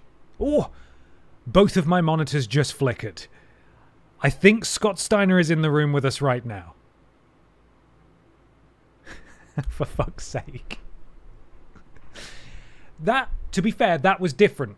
The other internet downtimes that I've had, like I lost internet access on my PC entirely. I did not lose it then. That was just a disconnect on OBS's part. So we're okay. We're all right. I love that. I love that Birdle crashed the stream yesterday, and today it was Steiner math. Unbelievable. Okay, predictions are locked in. Let's begin BENXT. Up first, Charlie Guillermo Jr. versus Senior Joe. Oh, we've got some rivalry action as well. Of course, Chavo Guerrero is currently locked in a rivalry with Brian Michael Bendis. So, how did you do in Birdle today, Ben? You know what? I haven't done it yet. Well, you fucking ruined the stream for everyone, haven't you? Because now I'm going to do Birdle. So, Birdle. Okay, here we go. I did accidentally mistype, and I've written bridal because I'm celebrating April early. I don't want to buy any bridals though. Birdle. Yeah, here we go. Birdle UK. Birdle.co.uk. Right. Right, what type of food does the... Right, I know how to play, that's fine. You ready to hear today's Birdle?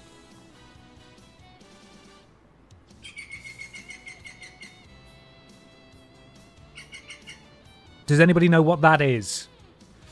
So my guess is that bird feeds on invertebrates. It is an extremely small bird. I think its feet are used for perching.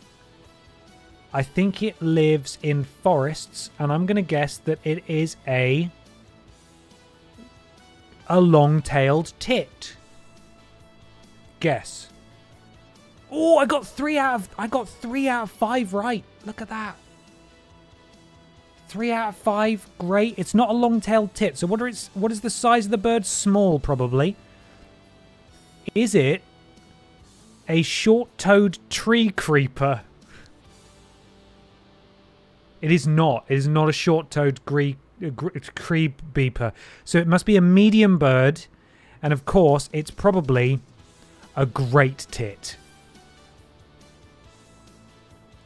Guess. Oh no! Okay, right. So we've got what it eats. We've got what its feet are for. We've got the size of the bird. We've got where it lives. We don't know what the bird is. Do you reckon that looks like a woodpecker? I think that's a woodpecker.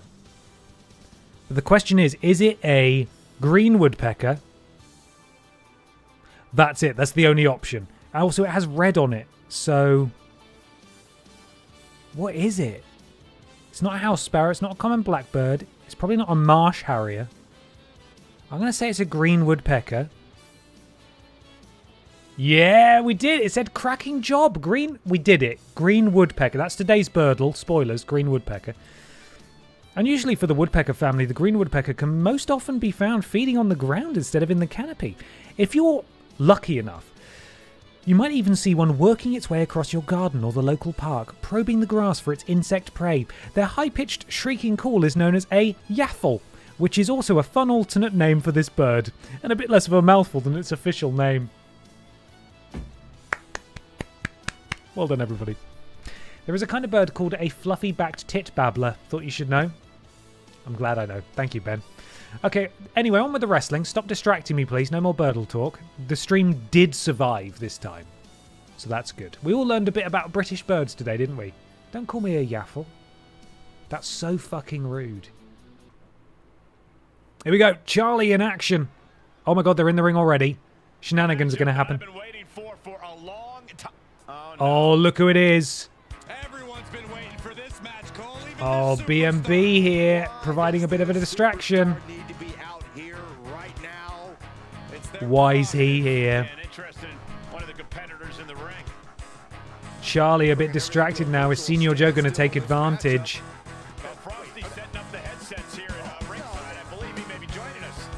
Oh, is BMB going to join us on commentary? How exciting. What do you think, Brian? That's great. Glad to have you here, Brian. He takes his seat there. I don't think he's joining us on commentary. I think he's just going to sit down there. Here we go. The match is underway. I think the superstar's already playing head games. Joe, Guillermo. Oh, Charlie immediately into a DDT. Samoa Joe dropped. Chavo moves Samoa Joe onto his stomach and a basement drop kick to the side of the head from Senior Joe. Oh, and a beautiful rolling senton over the top rope from the apron. And now going after that metallic arm. The metallic hand even. Of Senior Joe. The numbers don't lie. Oh, and then a boot to the spine for good measure. Oh, look at this. He is from Wrestling Royalty, is Chavo Guerrero Jr. Ooh, Chavo. Oh, and then the splash for good measure. Oh no, I think we're getting shenanigans.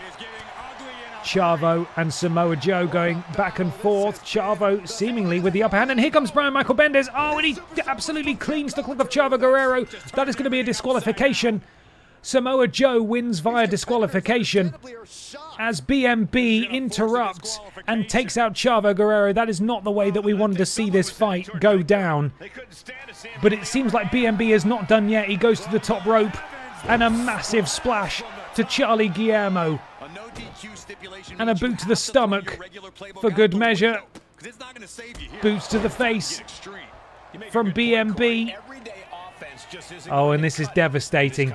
We really wanted to see that match continue. I think I did mean that Chavo wins. I completely misunderstood the rules of a no disqualification.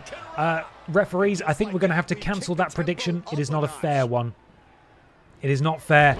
Oh, and a huge leaping drop kick. This isn't even a match. I think he's just beating him up for the sake of it. Chavo leveled by BMB. I'm sorry, everyone. It's just not fair. We can't award channel points on a storyline disqualification like that. And Chavo Guerrero back to his feet. Is this a match? I'm not really sure. BMB has his finisher. Oh, I think he's got it there. And he takes down Chavo Guerrero. And still, for some reason, this isn't over. I'm not really sure if this is actually a match or not. I'm a bit confused. And the tilt-a-whirl backbreaker from Brian Michael Bendis as well. Oh, and he managed to get the... Oh, bloody hell, look at that. That springboard Hurricane Rana. I don't know what this is. Is this a match? It could be a match. I don't actually know. Either way, I think the channel points are off the board here because this is not what we signed up for. This may well have just been turned into a match, which the commentators might have said, but I didn't hear them if they did.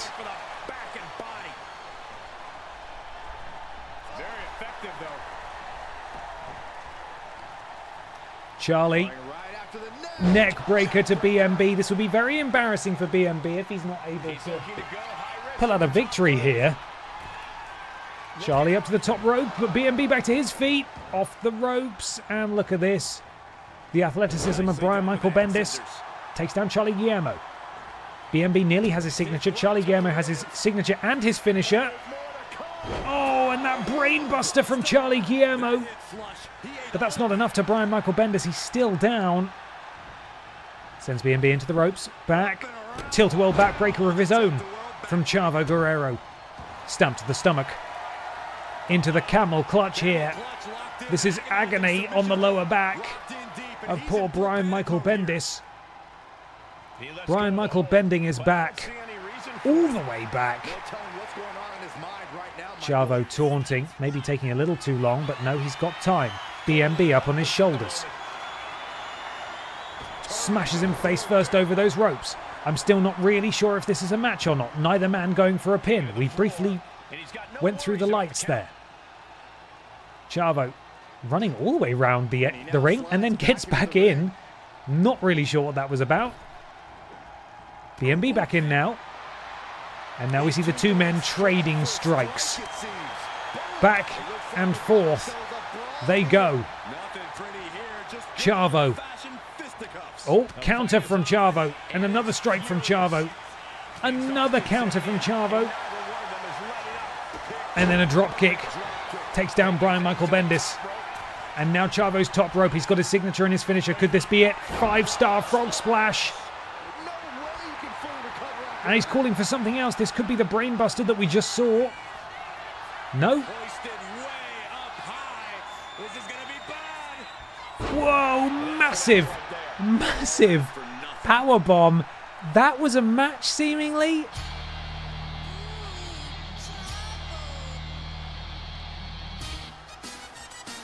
Thank you, Drinks Fairy. I don't know what that was. That is very embarrassing for Brian Michael Bendis, though. Not a good look for B&B indeed. No.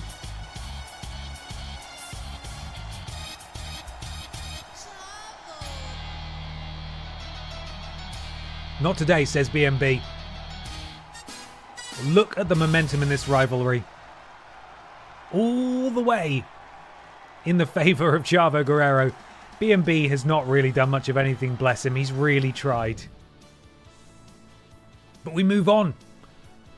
One-on-one action. This is a rivalry match. I don't know what shenanigans will happen in here. Just going to click through really quickly.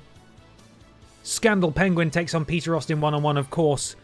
The Birds of Prey, Scandal Penguin, and Steven Seagal are currently locked in a rivalry with Team Redundant, that being Peter Austin and Ben Potter. Let's see what happens. I hope your girlfriend doesn't mind being called the Drinks Fairy. She actually christened herself that. So... she absolutely doesn't mind. Predictions underway. Who will win? Will this be a match? That's the better question, really. Scandal Penguin or Peter Austin wager those channel points. A whopping 10 points backing Peter Austin. Now we got the big points being wagered.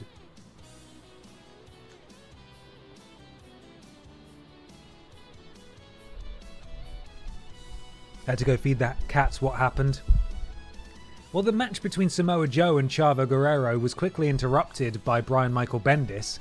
Chavo won via disqualification, but then it turned into a match out of nowhere, seemingly, but it wasn't really explained, between Brian Michael Bendis and Chavo Guerrero, which, even though Chavo was jump attacked by Brian Michael Bendis, he still won. Brian Michael Bendis lost. It was really weird. I don't really get it. Anyway, Penguin versus Austin coming your way right now. Still got a minute to get those channel predictions in. Overwhelmingly in favour of Peter Austin thus far. Oh, they're already in the ring. No entrance music here. Oh no, a cheap shot from Scandal Penguin. That is not nice at all. Peter Austin will not take kindly to that, and both men absolutely miss each other, and that allows Scandal Penguin to get in immediately. That sort of ripcord elbow strike, dropping Peter Austin. Real cheap shot there from the towering North Pole native. Is that where Penguins are? They at the North Pole? Are they at the North Pole? The towering North Pole native and the springboard dropkick, Chris Jericho-esque, sends Peter to the outside. South Pole, the South Pole. I meant the South Pole. Thank you, everybody. The South Pole native, of course. That's what I said the whole time. Do not say that I said otherwise.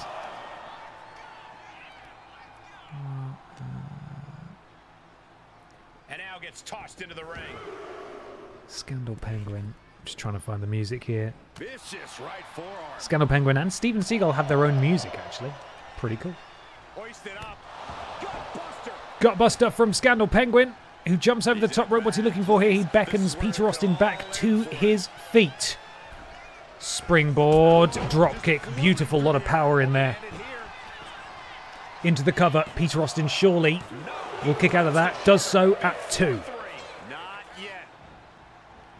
Scandal Penguin picks up out of steam and then drops the elbow. Peter Austin back to his feet, smaller man in this match. Do not underestimate him though, because as proven just there, he can pull off offense from any angle. Implant DDT. Oh, and a counter from Scandal Penguin. Sent into the ropes. Misses to Scandal Penguin. Misses again, and Peter Austin takes the opportunity to drop the Penguin with a series of strikes. Hooks the leg, and Peter Austin has his signature. He is in control into the cover. Might be a bit premature from Peter Austin. Kick out at 2.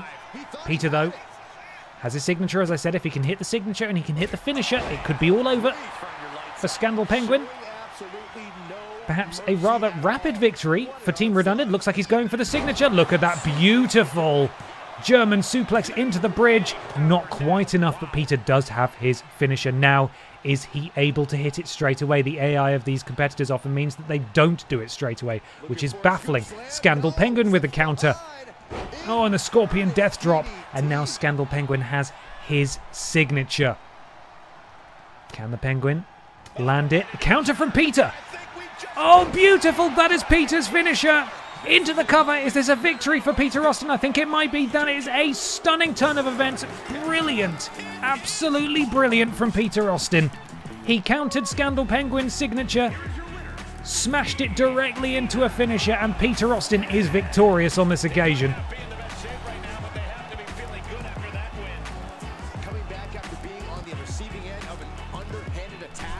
Useless, flightless bird.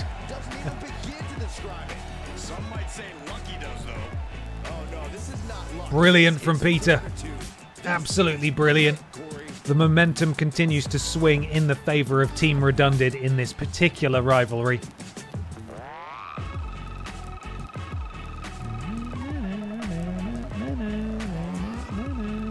God, I love this song.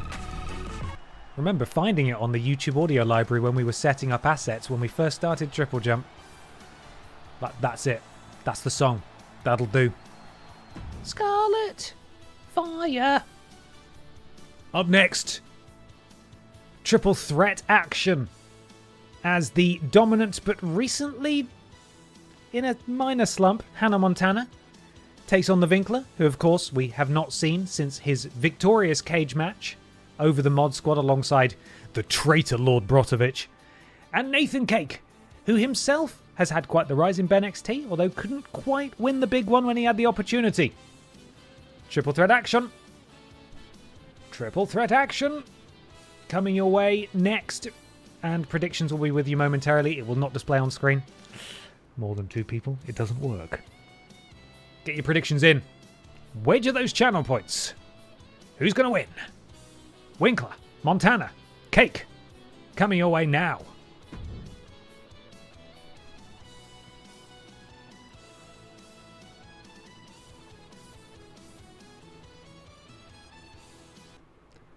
Okay, let's get my first bit of music ready. I'm so ready. Here we go.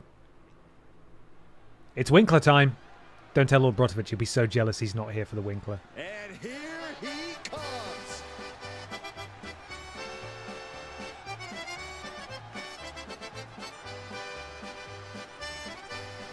The following contest is a The Winkler! match. Making his way to the ring from Munich, Germany, weighing in at 320 pounds, the Barbarian Butcher. The moment this match was announced, the WWE Universe has expected a classic. I think it is destined to deliver. Can I get it in time? That's the real question.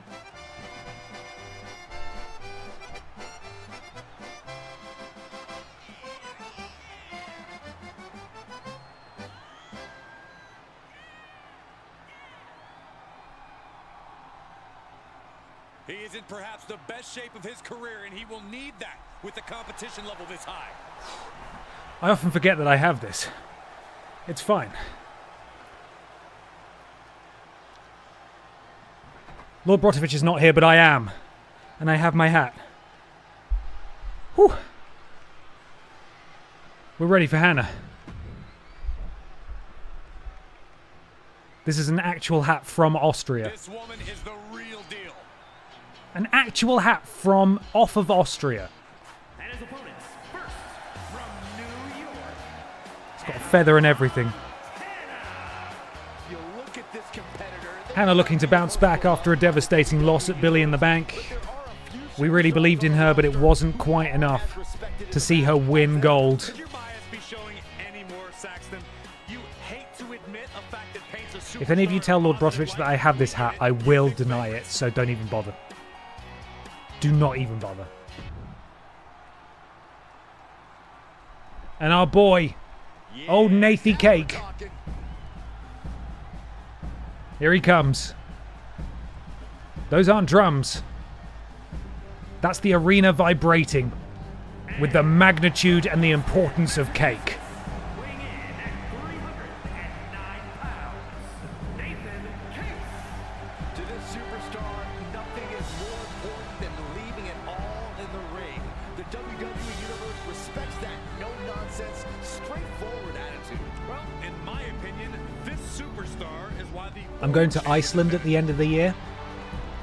I've already made my peace. I've already made my Barbara Piss. with the fact that I think a lot of Icelandic folk are just going to try and talk to me in Icelandic, and because they assume that I'm from there. It's going to be a challenge. Oh my goodness me! You're raiding and I'm wearing my best hat? What are the chances? Hello, Cultaholic. Thank you so much for the raid. Welcome. Who is streaming tonight? Who is it? Is it Jack and Owen? It's Owen. Owen tonight. Hello, Owen. How are you, man? Thank you so much for the raid. Really appreciate it. I hope you've had a bloody lovely stream. I'm wearing this hat from Austria because the Winkler is in the ring, of course, as you can tell. So it's only appropriate that I wear this hat. This is a triple threat match that you are tuning into, live on BENXT. We've got Nathan Cake, of course, from the Uncharted video games, Hannah Montana off of actual real life, and Zwinkler from Your Deepest, Darkest Fears. Going one-on-one-on-one. Wear that hat to Iceland, then no one will talk to you at all. I mean, that's my hope anywhere, to be honest. If I wear this hat, I think if I wore this hat in Newcastle, I'd be beaten up. But if I wore it in any other country, I think people would avoid me, yeah. Zwinkler with a colossally mistimed crossbody. Don't really know what he was going for there. Nathan Cake smashes him with a stick for good measure. Seemingly that's allowed in this triple threat match for some reason.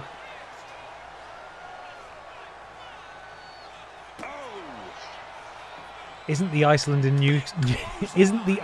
in Newcastle still going to be a bit risky then? Yeah, I wouldn't go to Iceland in Newcastle wearing this hat either, for sure. That is why mums go to Iceland though, so. Hannah Montana down. Nathan Cake. It's been all cake so far, although the Winkler was able to counter him there. And now the Winkler looking to deal some damage. And Nathan Cake sent tumbling into the ring as Hannah Montana and Zwinkler lock horns outside the ring. Hannah rolls directly into a massive boot from Nathan Cake, but the counter from Hannah Montana, who lifts Nathan to his feet. Look at that beautiful takedown into the pin as well. The Winkler way too slow. If he needed to break that up, he was far behind where he needed to be. A phenomenally massive German suplex into a ripcord lariat. Oh, and the Superman punch from Nathan Cake directly into the pin, sorry. I don't think that's quite going to do it. Hannah Montana is actually the most damaged person in this match, but Nathan Cake has a finisher stored. If he can somehow hit Hannah Montana with that, Nathan Cake could win this thing. DDT from Hannah Montana, and a huge kick drops the Winkler. And now it's Montana and Winkler in the ring. And I think the Winkler might have been busted open then. Nathan Cake brought a sledgehammer in, thought better off it. Oh, and then a huge leg lariat there from Hannah Montana, and the boot to the spine for good measure. The Winkler stunned on the apron. Because it's so dark and you are a bearded man, that hat makes you look like you play the washboard in one of those "Oh, hey" bands that were big in the 2010s. What are you talking about, Mumford & Sons? What are you talking about, Catfish in the Bottle, man? What are you talking about? Oh! The top rope drop kick to Hannah Montana. It barely hit her, but seemingly it was just enough. The Winkler and Nathan Cake maybe thinking the same thing? No. Nathan says, absolutely not. Stop doing that. And now Nathan's in the ring. Counter from Hannah Montana. Montana seemingly into the cover off that. Not really sure why. That's surely not going to be enough. And a kick out at 2. Oh, and the springboard moonsault. There's nobody there. Nathan Cake rolled out of the way. And the Winkler's back in. The big German with the massive headbutt to Cake. Oh, ducks the clothesline, but he doesn't see that knee strike coming from Hannah Montana. Smallest competitor in this match, and Montana has absolutely taken over, and she has a sledgehammer in hand. Nathan Cake rolls out of the way of the first one, doesn't get out of the way of the second one. Manages to take out the Winkler with that sledgehammer into the cover. Is this Hannah Montana with a big victory? Kick out by the big German. The technical name for that genre is stomp clap. I was very briefly in a band with Mumford off of Mumford & Sons. Are you telling the truth? Are you telling the truth, though? Hannah Montana with the springboard moonsault misses again. She's missed a couple of times with that. Hannah Montana perhaps off her game tonight. Nathan Cake still has his finisher into the cover. Oh, and a kick out at 2 from the Winkler. Nathan Cake should maybe look at hitting that finisher now. It would be a perfect time for it. The Winkler, sorry, into the corner. What's Nathan Cake doing? Scoop slam. Nathan Cake. Hannah Montana back in. Knee strike. Nathan Cake no sells it. What's he looking to do here? Oh, the finisher from Nathan Cake to Hannah Montana. This could be it. Nathan Cake potentially with a massive victory. And a kick out at 2.5 by Hannah Montana. Not quite enough. And I think really that just pissed Hannah off. Full mount. Raining down blows on the treasure hunter, the tomb pillager. Oh, and a gigantic... Oh my goodness me, the huge super kick into the released German suplex. But Nathan Cake is there. A counter now, though, from the Winkler. And the Winkler... What's he looking to do? Nathan Cake sent into the corner. What's the Winkler doing? He's spreading those legs. Surely not. He's doing the Jinkle Jam. That's the fucking Jinkle Jam. The Winkler stole it. Hannah Montana disgusted by that. She says, absolutely, you cannot steal Barbara Piss's move. And a kick out at 1. A kick out at 1 from the Winkler. Hannah turns her attention to Nathan Cake, who did just eat a finisher. And a counter from Nathan Cake. He's going for the roll-up. Is Nathan Cake going to win off a roll-up? Surely not. Kick out at 1. Hannah has her finisher. The Winkler has his finisher, sorry. Nathan Cake has his signature. Anybody could steal this at any time. The Winkler decides he's going to take some stairs, and he smashes it. Over the... Oh my God, and just slams those stairs on top of Nathan Cake on the outside. Hannah Montana playing spoiler leg sweep. Takes down the big German and raining down some right hands for good measure as well. Oh, and a Superman punch from Nathan Cake, who taunts for good measure as well. Feed off the WWE Universe. This place is starting to rock. Ooh, man.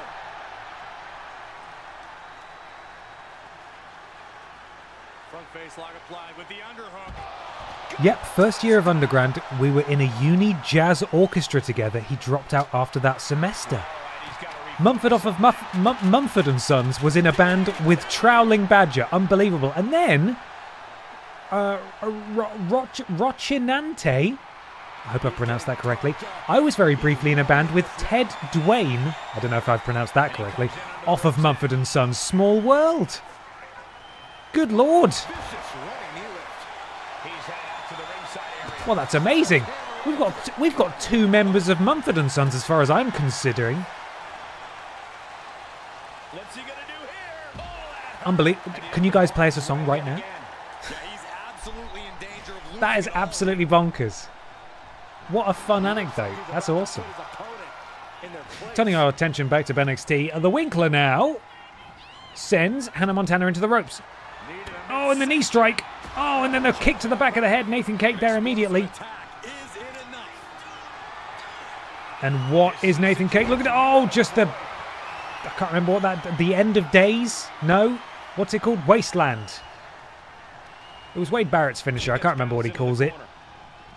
Nathan Cake scoops up, slams down. Nathan potentially looking to do something here, but the Winkler is also doing something. I think he's fucking ruined it. The Winkler's fucking ruined it. Nathan Cake drops the elbow onto the Winkler instead. Decides to go for the pin. I don't know if this will be enough.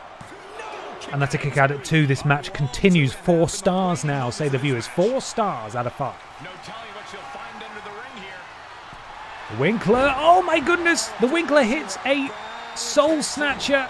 Hannah Montana, though, slides in at perfect time with a chair. And quite frankly, she could pin him right now. I think she's going to go for a finisher, though. But Nathan Cake is... He's rousing on the outside. Oh, it's the best of both worlds. It's the best of both worlds knees. And what's she doing now? She's going to elbow strike. Takes him down. Knee strike as well. She needs to pin the Winkler. What's she doing? Springboard moonsault. She's dropped both members in this match. Go for the pin, Hannah. Go for the pin, Hannah. Hannah, what are you doing? Go for the bloody pin, you lunatic. Hannah picks the Winkler back up, but a huge European uppercut. Oh, but she manages to counter Nathan, but the Winkler's directly there into... Oh my god, she's rolled up. Nathan has to come straight back into the ring. Breaks up the pin. Nathan with a chair, but Nathan eats a Superman punch from Hannah Montana, and we've seen this before from the Winkler. The super kick into the release German suplex. Is this the Winkler's time? He rolls out of the ring. I don't know what these AI wrestlers are thinking, quite frankly. I don't know what they're doing. They have prime opportunities to win, and they keep walking out. How long have you had that hat? I got this hat. Oh no, the back body drop on the outside. It was probably like 2006. I've had this hat for a long time. It's just sort of moved around with me. I've worn it on Ben and Ben streams before. On Vidiots back in the day. Well, Montana sends Nathan Cake crashing into the barricade. A taunt now from Hannah, but the Winkler's there. Oh, and she took way too long. Look at the flexibility of the big man. Are you going to join a ska band? No, because this is an Austrian hat. It is an actual Austrian hat. I promise you. It's not a fedora. It's legally different. We're back in the lights again. From the correct angle, it does look like... It does look like I'm going to go hoo-ha. With 10 million fireflies. Oh! This offense is fluid and it's beautiful. As soon as someone hits something, the other person is there to follow it up. Nathan with a prime opportunity to bring this match to an end, but for some reason he decides to go after the Winkler again. Oh!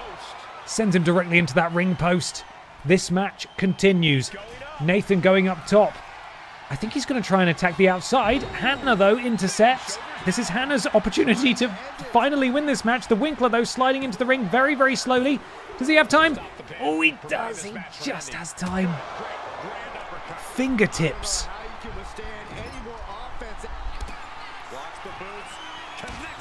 Enteguri to the back of the head, and what is he looking to do here? He slides out in a German suplex. This man can hit a German suplex from literally any angle. From literally any angle. Oh, I think that dropkick took everybody out. 1, 2. Holy shit, he's done it. Nobody tell Lord Brotovich. Absolutely nobody tell Lord Brotovich. It's the hat. It's the hat, that's why he won. The Winkler has won the triple threat. As exciting a triple threat match as we've had here in WWE in recent memory. A win like this sends a message. Send 2 superstars, send 3, send 4, heck, send a whole army. It's only going to be an uphill battle. Greatest of all time. We've had a few of those on BENXT. Hone Solo says, I'm red hot. How many have you won tonight, Hone Solo? For goodness sake. Remember, don't gamble in real life. It's really bad. You can get the same kick here with 0 stakes. The hat comes off.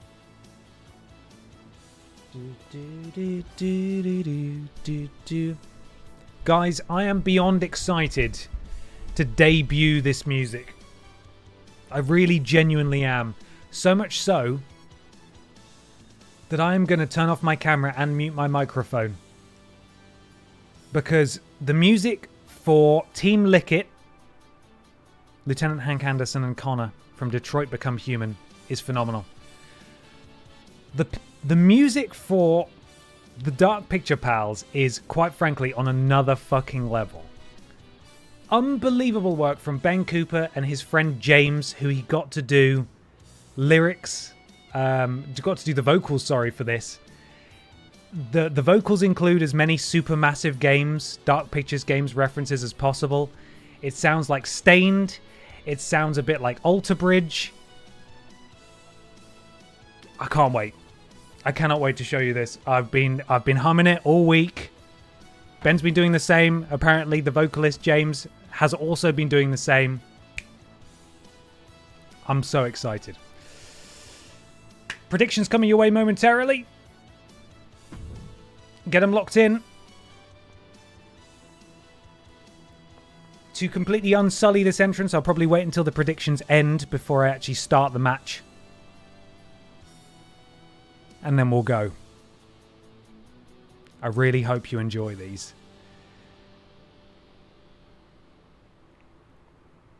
Get those predictions in. A minute and a half left. Ben, you've put more effort into this than Def Rebel do their themes. He absolutely has. Ben Cooper, MVP of these streams.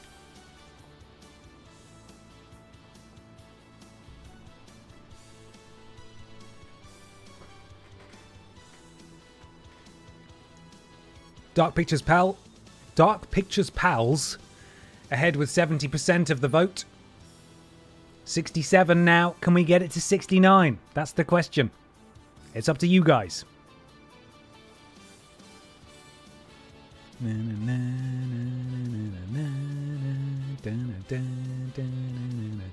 Would you like to lick it, Lieutenant and or Doctor? Just 40 seconds remaining. My last 1,000, please. This is the beauty of the other streams, though, because just by coming along and tuning into the other streams and participating in chat, you get to accumulate more channel points to wager on the next week's stream. It's cyclical. It encourages you to come back. It's a genius move. Quite frankly, I didn't design this system. I can claim no genius in this particular instance. But there we are. 10 seconds remain.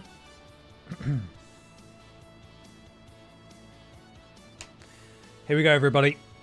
Prepare yourselves for action.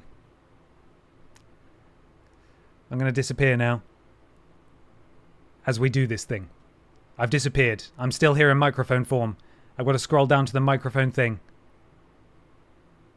Here we go, everyone. Please enjoy.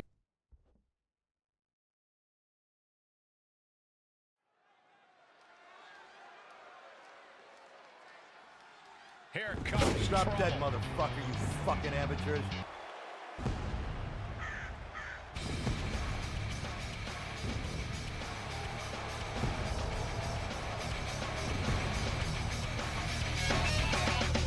In the house of ashes, my demons rise. The devil in me wears a sweet disguise. Do I have time, or is it too late? Have I already decided my fate? These are two superstars who are equally high level. I try to keep a little hope, but I'm hanging on the rope, and all I see while I fall are dark pictures on the wall.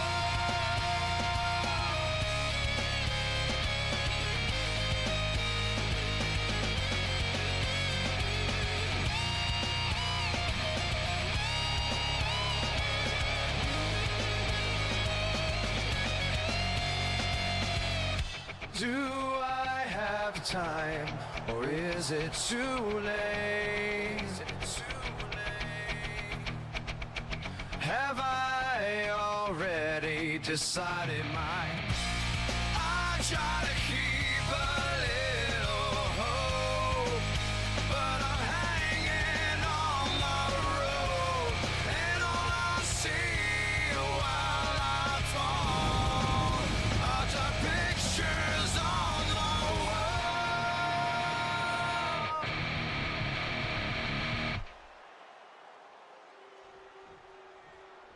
And here they come.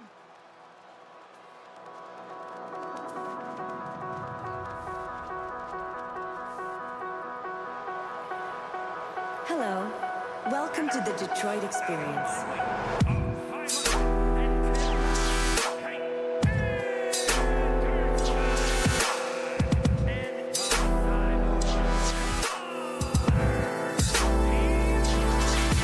A matchup like this is one that the locker room has wanted to see. It's one that the WWE Universe has wanted to see. It's one that I've been waiting to see. And it's about to go down.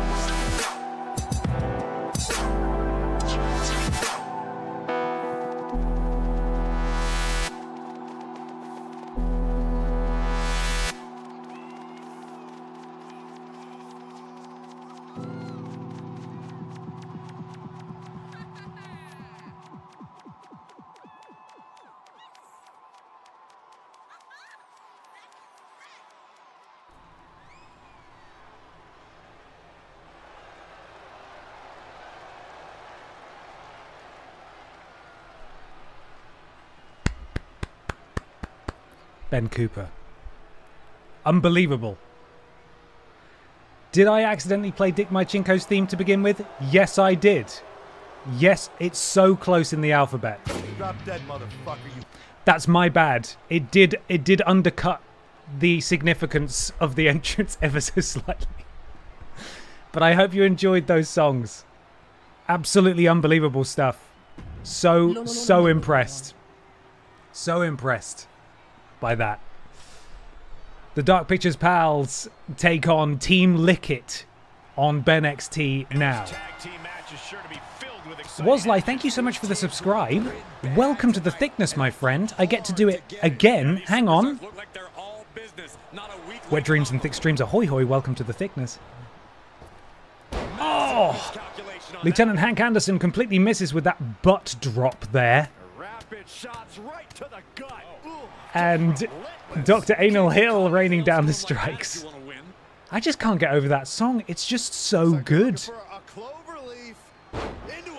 It just absolutely needs to be brought to the attention of Supermassive Games, the developers of Dark Pictures and The Quarry and so on. Ben, do I have your permission to sort of clip that and maybe tag them in a tweet or something similar? Because they need to know. They need to know that that exists. And also, Ben, can you please provide a link to the album that you've made, and we will pin it in the chat if people want to download it. Huge splash from Dr. Hill to Lieutenant Hank Anderson. I appreciate that's the American pronunciation of lieutenant, but even so, that's how he chooses to go by, so I will respect it. In comes the towering Silas the Dog Boy. Lifts up the lieutenant. Oh, oh my goodness, a tag team tombstone pile driver even. And that is devastating. He's got the elevation as well. He put his foot on the ropes, but the referee caught him. That is not gonna go through. Oh, and a massive power slam from Silas the Dog Boy, who rightly taunts the audience as Lieutenant Hank Anderson is potentially going to tag in his partner. Silas the Dog Boy not paying a close enough attention, clearly, and in comes Connor. Would you like me to lick it, Lieutenant? Would you like me to lick it, Lieutenant? There it is, it's pinned at the top of the chat. If you guys would like to download that amazing album from Ben Cooper, all the music in BENXT. In the background, Silas tags in Dr. Anal Hill, and it's now the Doctor against the Android. Dr. Anal Hill, the curator. Oh, and a beautiful springboard moonsault from Dr. Anal Hill. Would you like me to lick it, Lieutenant? Oh, and Hank Anderson comes in to break up that pin. A reminder, there is now an X above Hank Anderson's name, which means that for the duration of Connor's time in the ring, he is not allowed to come in. He is not allowed to break up any pin attempts. Look at this tag team offense. Beautiful, the suplex. Powerbomb tag team offense from Silas. Oh, and immediately Connor able to dive for the tag, and Hank Anderson is back in. That cross is undone. These two are able to tag once more. Dog Boy, Anderson. Massive slam from Dog Boy to Anderson. Sends Anderson into the corner. Oh, a counter from Hank Anderson. And now it's the Lieutenant in charge. Knees to the stomach of the gigantic Dog Boy. Dog boy. Dog boy.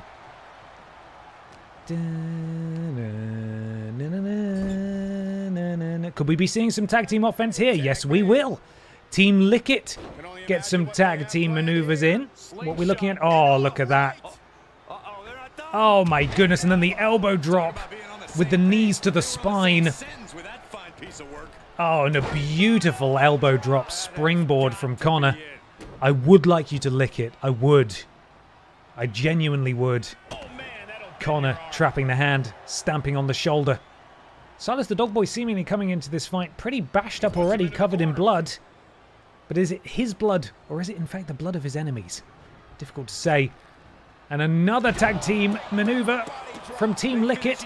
Silas is down. And Silas rolls to the outside for a reprieve here. Silas the Dog Boy from the Quarry, of course. And Hank Anderson taking advantage on the outside. He is the legal man, sorry. I thought Connor was the legal person in this match from that team. A leg drop there on the outside. Count of 3 now. Got to a count of 10 to get both participants back in the ring. Whoever is left outside will be counted out.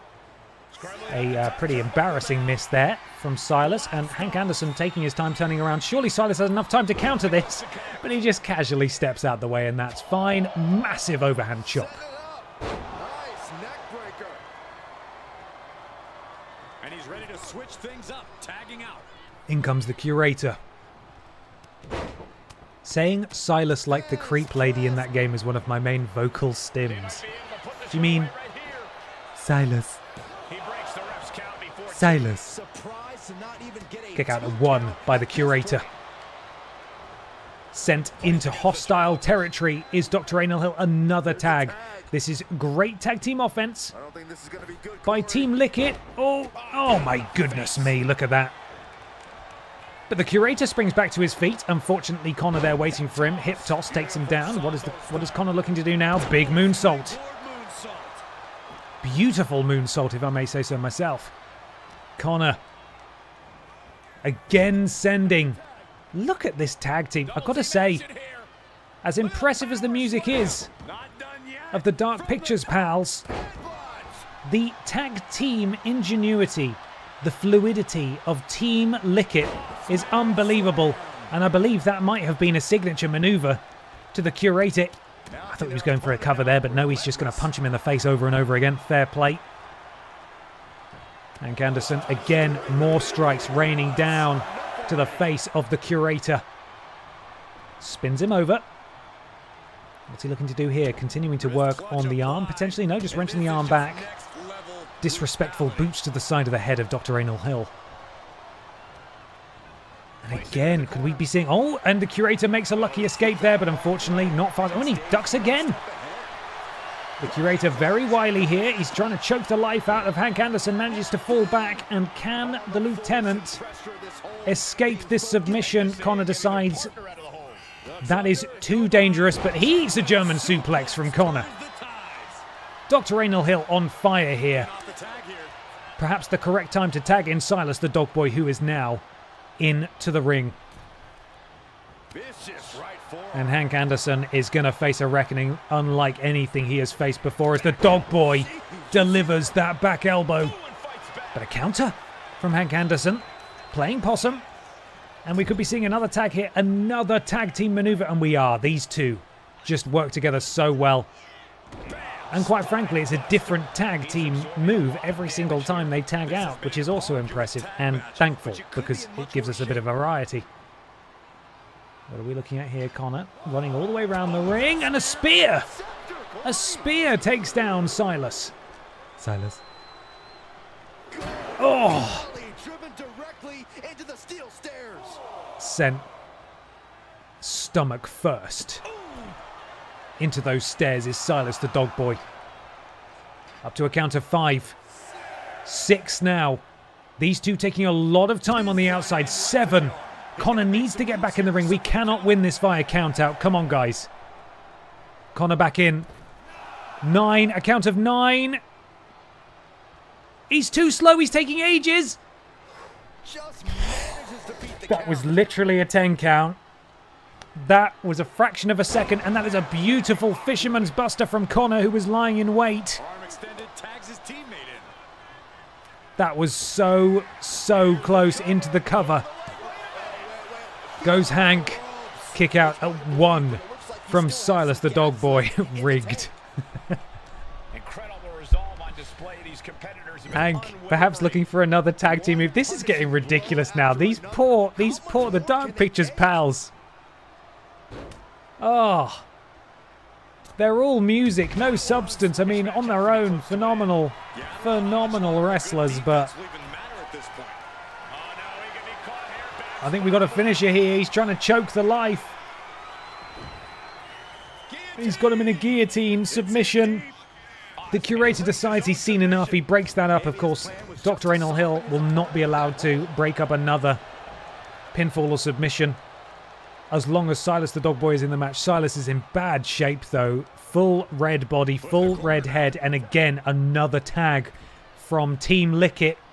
What are we looking at doing here? Power slam into... Oh, the diving headbutt. Brutal.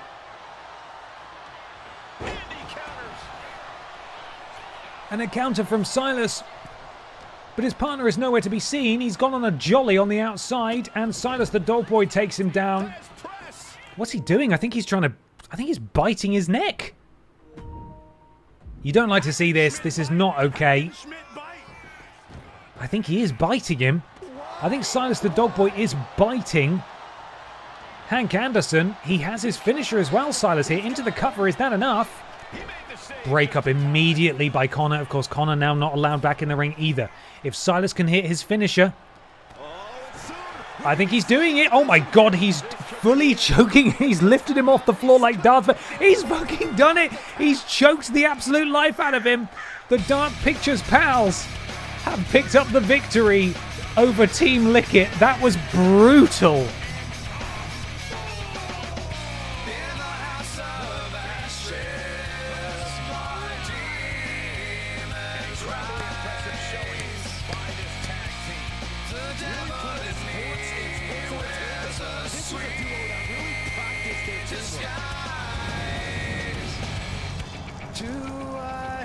Time, or is it too late? Sorry, we're just going to have to listen to this whole song again, I'm afraid. Have I already decided my fate? I try to keep...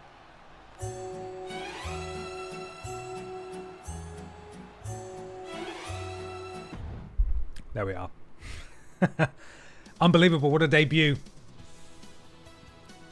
I mean, there is a part of me that is glad that the Dark Pictures pals came out with the victory there, just so we could hear the music again.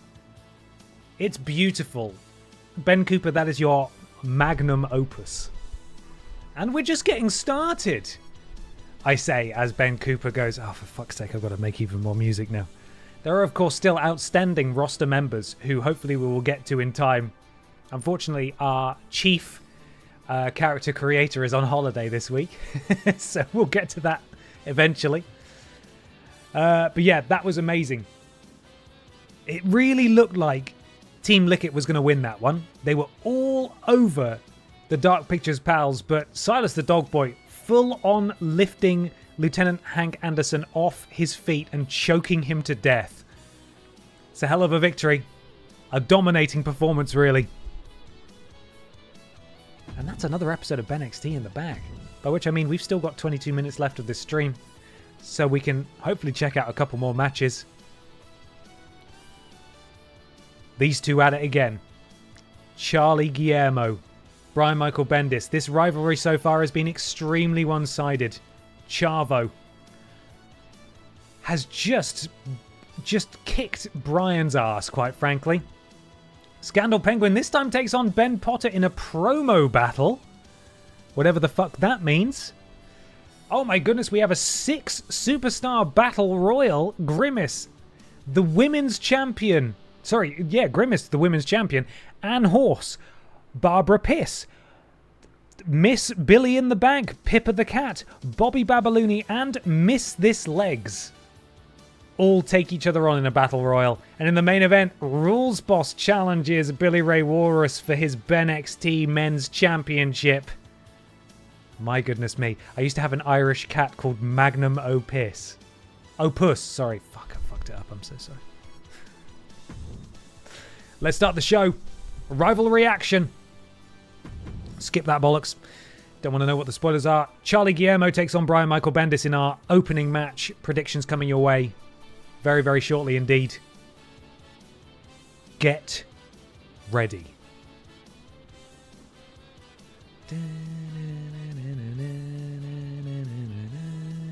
Well, I'm going to clip the entrance of the Dark Pictures pals tomorrow, and I will tweet it at Supermassive Games. That's our goal, to get Supermassive Games, the developers of the Dark Pictures Chronicles and also The Quarry and what was the one from last year that was rubbish, but I liked anyway because it was more of the same. The spin-off of Dead by Daylight. Fuck, I can't remember the name of it. We'll get them. If they recognise us on Twitter, then we have succeeded. We'll see how it goes, though. Here we go. Get your predictions in. Chavo versus Brian. Coming up now. Oh, he's in the ring already, for God's sake. Oh, no, the sneak attack from Brian Michael Bendis. He takes down Charlie, who is not ready. The casting of Frank Stone, thank you. Yeah, casting of Frank Stone, I loved that. It was rubbish, but I enjoyed it anyway. I love those Stars games. I hope they never stop making them. BMB with the surprise attack on Chavo Guerrero. Historically, this has never worked for Brian. It didn't work last week. It's probably not going to work this week as we see Chavo immediately take over. Hello, Gareth. Got a question for you. What wrestlers got you into wrestling? Great question. It would have been, I'm trying to think back, I was a Ruthless Aggression guy. So it was and a SmackDown Here Comes the Pain guy specifically. My cousins had that PS2 game, and that was sort of my first exposure to a lot of wrestlers. Rey Mysterio. Not Booyaka Booyaka 619, but rather Who's That Jumping Out the Sky REY version of Rey Mysterio. Highly certified bad man Brock Lesnar, unfortunately. It would have been Undertaker. It would have been also certified bad man Stevie Richards, and probably the likes of Triple H as well.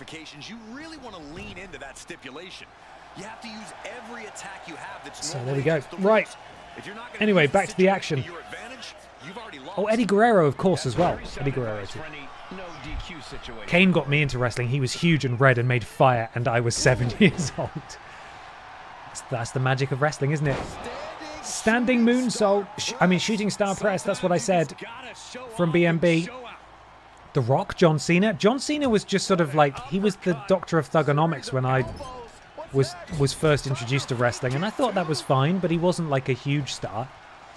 The Rock, not so much, really. I've since come to have an appreciation of The Rock, for sure, and, you know, Stone Cold and all that, they were around at the time as well. To be honest, I thought all of those guys were cool. Everyone in the Ruthless Aggression era, I loved all of them. But those are just a few that stood out to me as like, wow, those guys are great.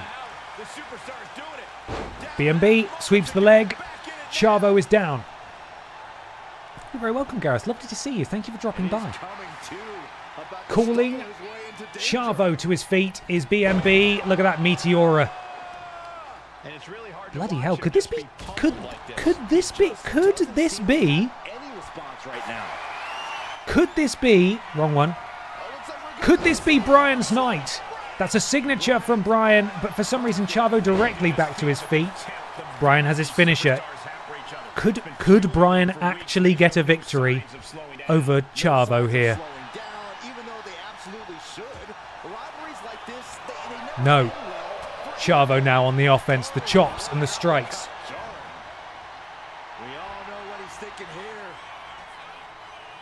Chavo calling for something, springboard dropkick. That is bang on the money, directly to the nose. of poor Brian Michael Bendis. And now what we're looking for, it's a submission. Massive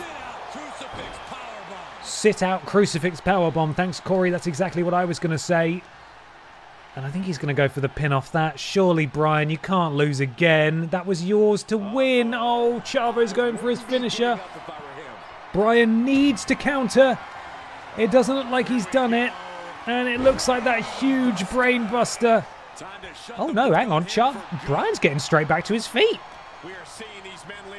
I was not expecting that at all. Sent it to... Oh, my goodness me. That huge flapjack, I want to say, is the name of that move. And now wrenching back. What's happened there? What happened there?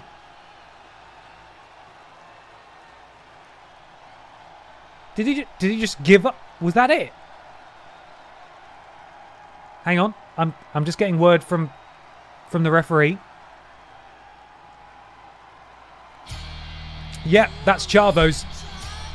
I think Chavo just murdered Brian Michael Bendis. I think that match was... I don't think they threw up the X.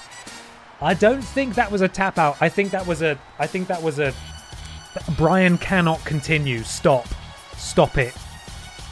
Oh, Brian, you were doing so well. Oh my God. It's all Chavo. Poor Brian. At least he got a showing, right? Jeez Louise.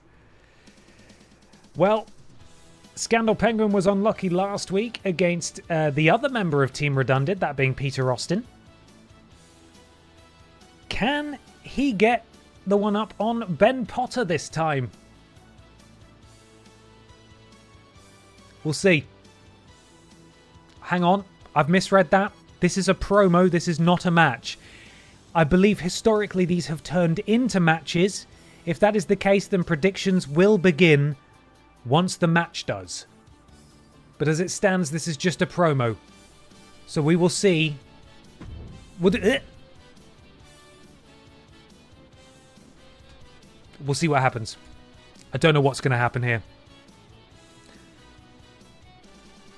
Both BNB and Chavo are red, so refund the points? Well, it looked like as far as I'm making an official call, BNB was locked in a move, Chavo was not. That, if anything, that feels like a victory for Chavo to me. That felt like Brian was done. That feels like Brian was done, I'm sorry. I'm sorry, everybody. If you're a Brian backer, I'm sorry, but you were down and out. You were down and out in that one. Okay, here we go. Scandal Penguin, Ben Potter. Promo off now. This is interesting. Here he comes. What's this superstar up to? What's this superstar up to? All right, gentlemen. Let's see what this is all about. What's he got to say? He's saying something. He's speaking the truth, apparently. I don't know what it is, but he's speaking it. He's saying all sorts of stuff. I wish we could understand him, but we simply can't. Who is it? It couldn't possibly... It's Ben Potter. What's Ben got to say? Well, you know something, Scandal Penguin? Let me tell you something. You want to hear something? I'm going to tell you something. I'm climbing the stairs and I'm Hang on.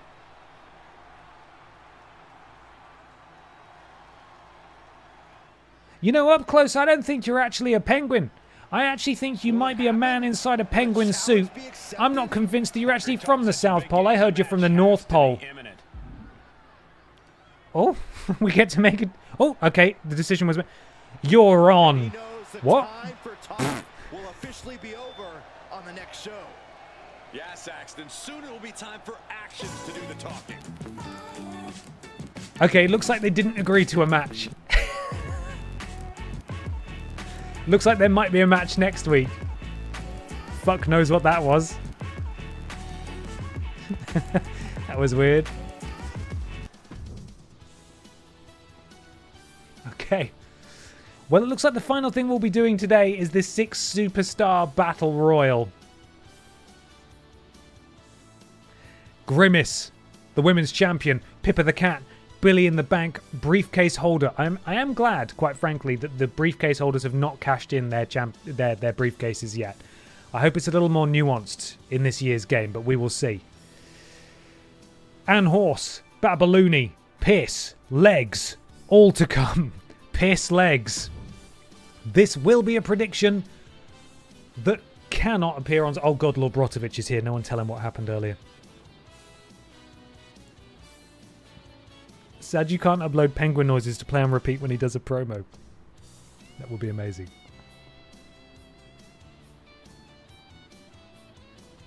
I don't know what to tell you, Lord Brotovich. A hat gimmick? Not knowing the Winkle Wham? And a Pope emote? Ben Potter, I'm going to speak to the man above, and with that, I mean my lawyers. Don't you fucking dare. My lawyers are already coming after you. Half your fucking stream noises are me.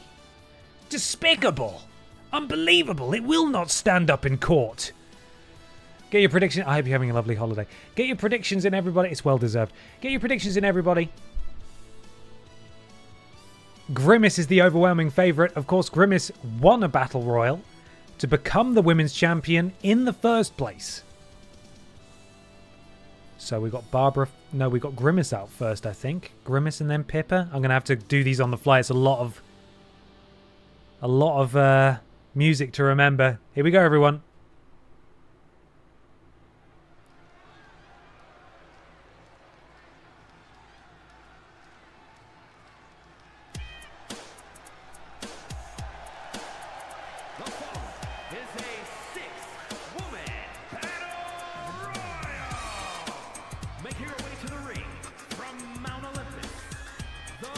From Mount Olympus. Grimace, nearly 12,000 points. Pippa, 7,000. Ann Horse, 1,500. Bobby Babaloony, 3,000. Barbara Piss, 7,000. Miss This Legs, 1.2k. Is the BENXT Women's Champion. Dominant, absolutely dominant on BENXT. But she needs to watch her back, because she's not the only person in town.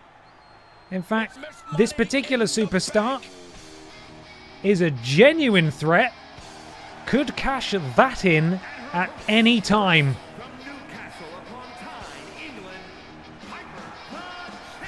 Ever since I took my spot here at the commentary table, I have wanted to call this match. I cannot wait to finally do it.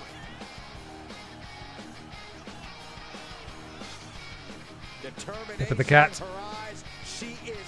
Holding on to that Billy in the Bank briefcase. Well earned, well deserved. Long overdue, quite frankly. Pippa with a victory.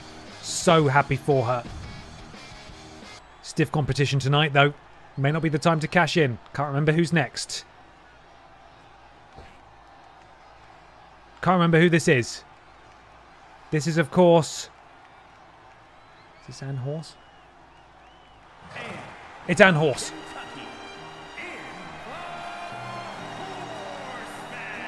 And the Horseman here. Superstar thinks a little too much of themselves, but the tape doesn't lie. This is a serious contender for any title. Has Rules Boss cashed in, given he's got a title match after this? That's a very good point. I have no idea, actually, if that's technically a cash-in or not. We'll see.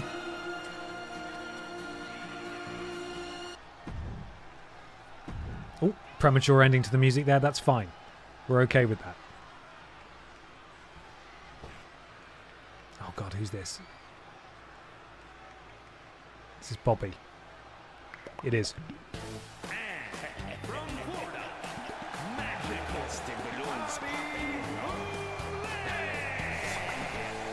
is a competitor who isn't happy with a win unless they get a handshake from their opponent afterwards. A real respect for the business. Can they even work their hands? If you're having a party, what to do?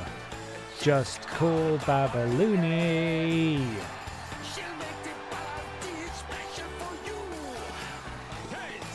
Marching to the ring with purpose, but of course, there is one more person in this match. Whoosh!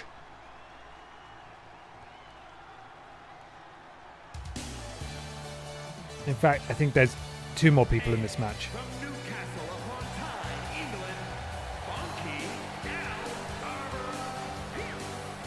This superstar talks about putting everything on the line to be here, not having a backup plan. It's only been this. Is that supposed to be inspirational? All that story says to me is that they're 3 seconds. She nearly away takes some from people out of ringside there. She has been counting Thank you, Willy Willy. the days, the minutes until this match. Whoota! She is now ready. The Queen is here. And interesting, the next participant, because they were a real thorn in the side of Pippa the Cat back in NXT, Jay. Oh, is this legs? Is this legs?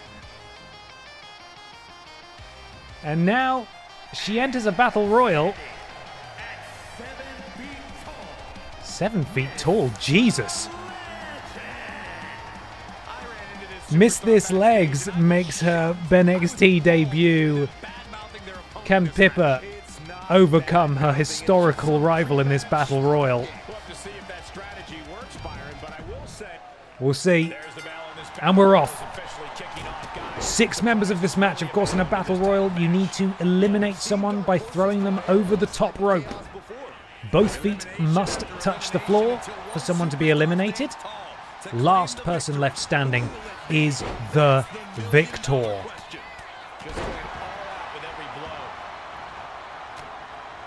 Barbara Pierce hoisting Pippa aloft. She's very light, to be fair. I've done that in real life. It's great fun. She doesn't know what to do. She goes to Sky Jail. That's what we call it, Sky Jail. Do you think WWE could do something funny and have the Money in the Bank winners cash in on TNA belts or AAA belts to keep people guessing? I think that would be lovely. I think that's a great idea. I think it might diminish potentially the significance of Money in the Bank. Just like if someone cashed in Money in the Bank on a mid-card title like the Intercontinental or US Championship, or even the tag titles. Oh, and Horse is gone. Bobby Babalooni has eliminated Ann Horse. But it'd be nice though, it'd be interesting. It'd change things up. We are down to 5. Ann Horse is gone. Grimace, the women's champion, with Bobby Babalooni, doesn't throw her out, instead throws her neck first onto the ropes. Barbara Pierce with Is This Legs now. Trying to eliminate Miss This Legs. Has her up.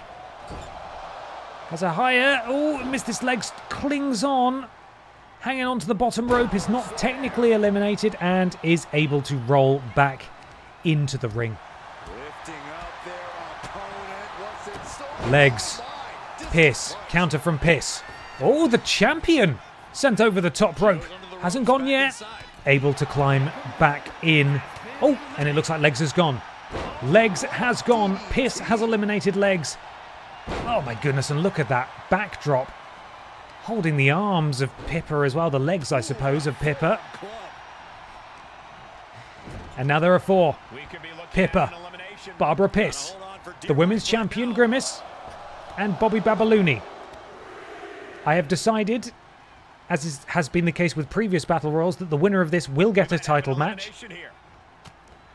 And if the winner is already a champion, then they don't get anything, quite frankly. Suplex there from Pippa the Cat to Barbara Pierce. Grimace able to muscle her way back into the ring, drops Bobby Babalooni, who really is putting on a bit of a show tonight. Oh my goodness, that was a gigantic spinebuster to Bobby Babalooni from the women's champion. Pippa the Cat now takes down Grimace, turning her attention back to Barbara Pierce. Sends Pierce into the corner. Trying to go for the elimination here. Will anybody help her? No. Babalooni and Grimace fully focused on each other. Grimace now with Babalooni on her shoulders, slams her down. Barbara Pierce, Pippa able to hop over the shoulders. Fistful of hair and a European uppercut to the back of the head of Barbara Pierce drops her. And now Pippa the Cat planting Babalooni in the corner and throwing her across the ring. Oh, and a massive right hand from Barbara Pierce drops Pippa the Cat. Grimace back to her feet. Pierce, sorry. with a scoop slam. Pippa, you're wrestling now. Pippa. Oi, you're wrestling now. Come here. You're wrestling now. You miss Billy in the bank. I know. Come on then. Come see it. Come on up. Snap suplex. No, she's not interested. But you are winning, though. She's not. Just don't tell her that. She doesn't understand. What is Pippa going for here? Oh, look at that Fisherman Buster. Beautiful.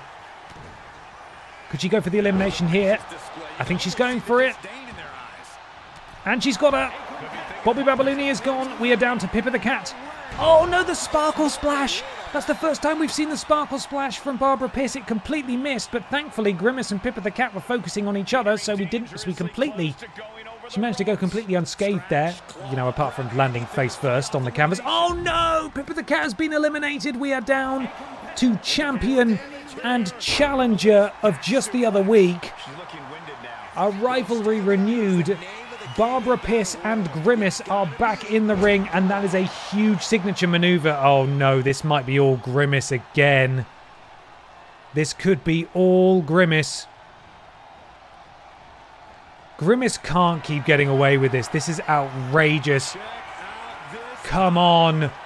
Oh my God, Grimace. Can anybody stop Grimace? Unbelievable. Rigged. Nerf Grimace. Too strong. Double champ. I mean, we could put Grimace in a match against Gollum. I don't think it would be very fair. Grimace needs to be in a 2-on-1 match.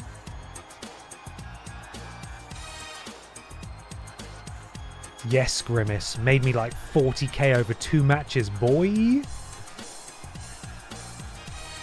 Grimace and Nathan Cake should be in a tag team called Is This Right?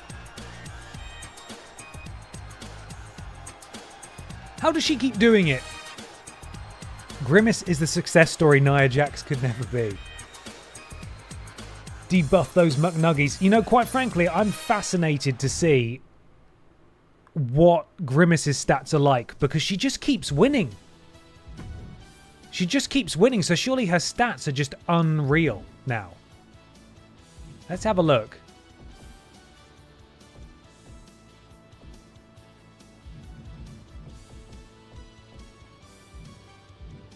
$79, that's not as high as I thought. Hannah Montana is higher. I sort of want to see champion versus champion. Should we do Grimace versus Gollum next week? I feel like we need to find out. Grimace, we could have Grimace 2 belts. Are you coming up to say goodbye? No? Yeah. Hi, Pippi. What? What's up? No? You didn't win. You didn't win, bud. Okay. There we go. Grimace the belt collector. What if we have Grimace be the de facto sort of evil presence on BENXT? She just slowly beats every single other person. Unbelievable. Disgusting, quite frankly. Well, everybody, that's going to do us today. Thank you so much for joining me. I hope you enjoyed it. Huge thank you to Ben Cooper again for the incredible music that we have here. Also, Silent Cobb as well. So sorry. Thank you for the resub. 2 months. Too late for the bet, but I got Grimace. You were absolutely correct. Can you have solo tag champion? No, but we could have 2 Grimaces. I think that would be too much, quite frankly. Way too much. Nuzlocke BENXT. If Grimace beats them, they're out of here. We'd have no one left. The roster would have absolutely no one left. That's going to conclude BENXT for this week. Thank you again for being here.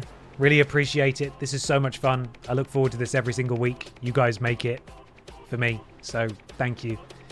I'll be live tomorrow morning, 11 a.m. Hopefully finishing off Piss Effect 2. Will Commander Piss have more success in Mass Effect 2? Absolutely not. We've not done half the loyalty missions, and quite frankly, everyone's going to die. So do come along to witness the worst possible ending to Mass Effect 2 imaginable. That is going to be our goal. 11 a.m. I will see you there. Friday, of course, is Dark Souls. We return.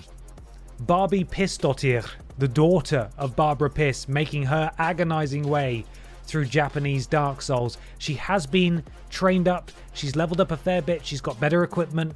I feel confident for us to proceed with slightly more success than the last stream. That will be from 6 until 9 p.m. on Friday, an evening stream.